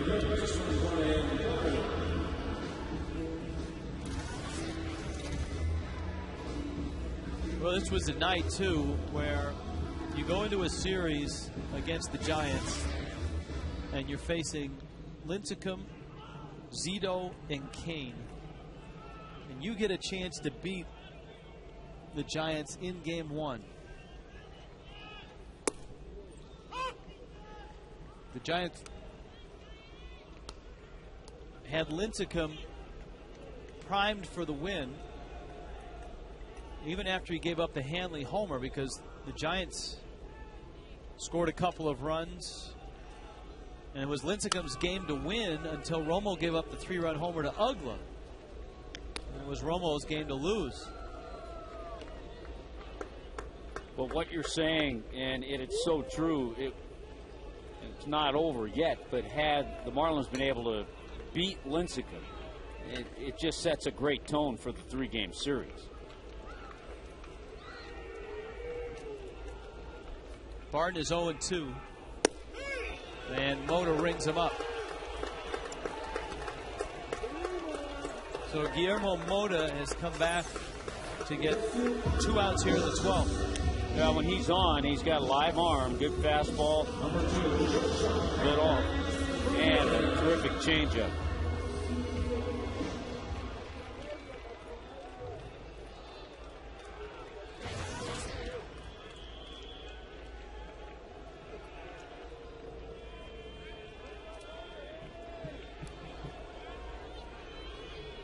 So here's Hanley. 2 of his 3 hits were against Lincecum.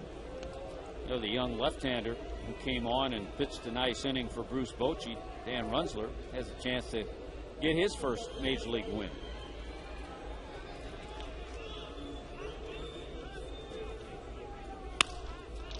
Chopper to short, Uribe to first, and the Giants in extra innings outlast the Marlins. A tough one to take for the Fish. They were an out away from a dramatic win, but Aaron Rowan saved the day, and the Giants overwhelm a Marlins bullpen that bends and then buckles in the end.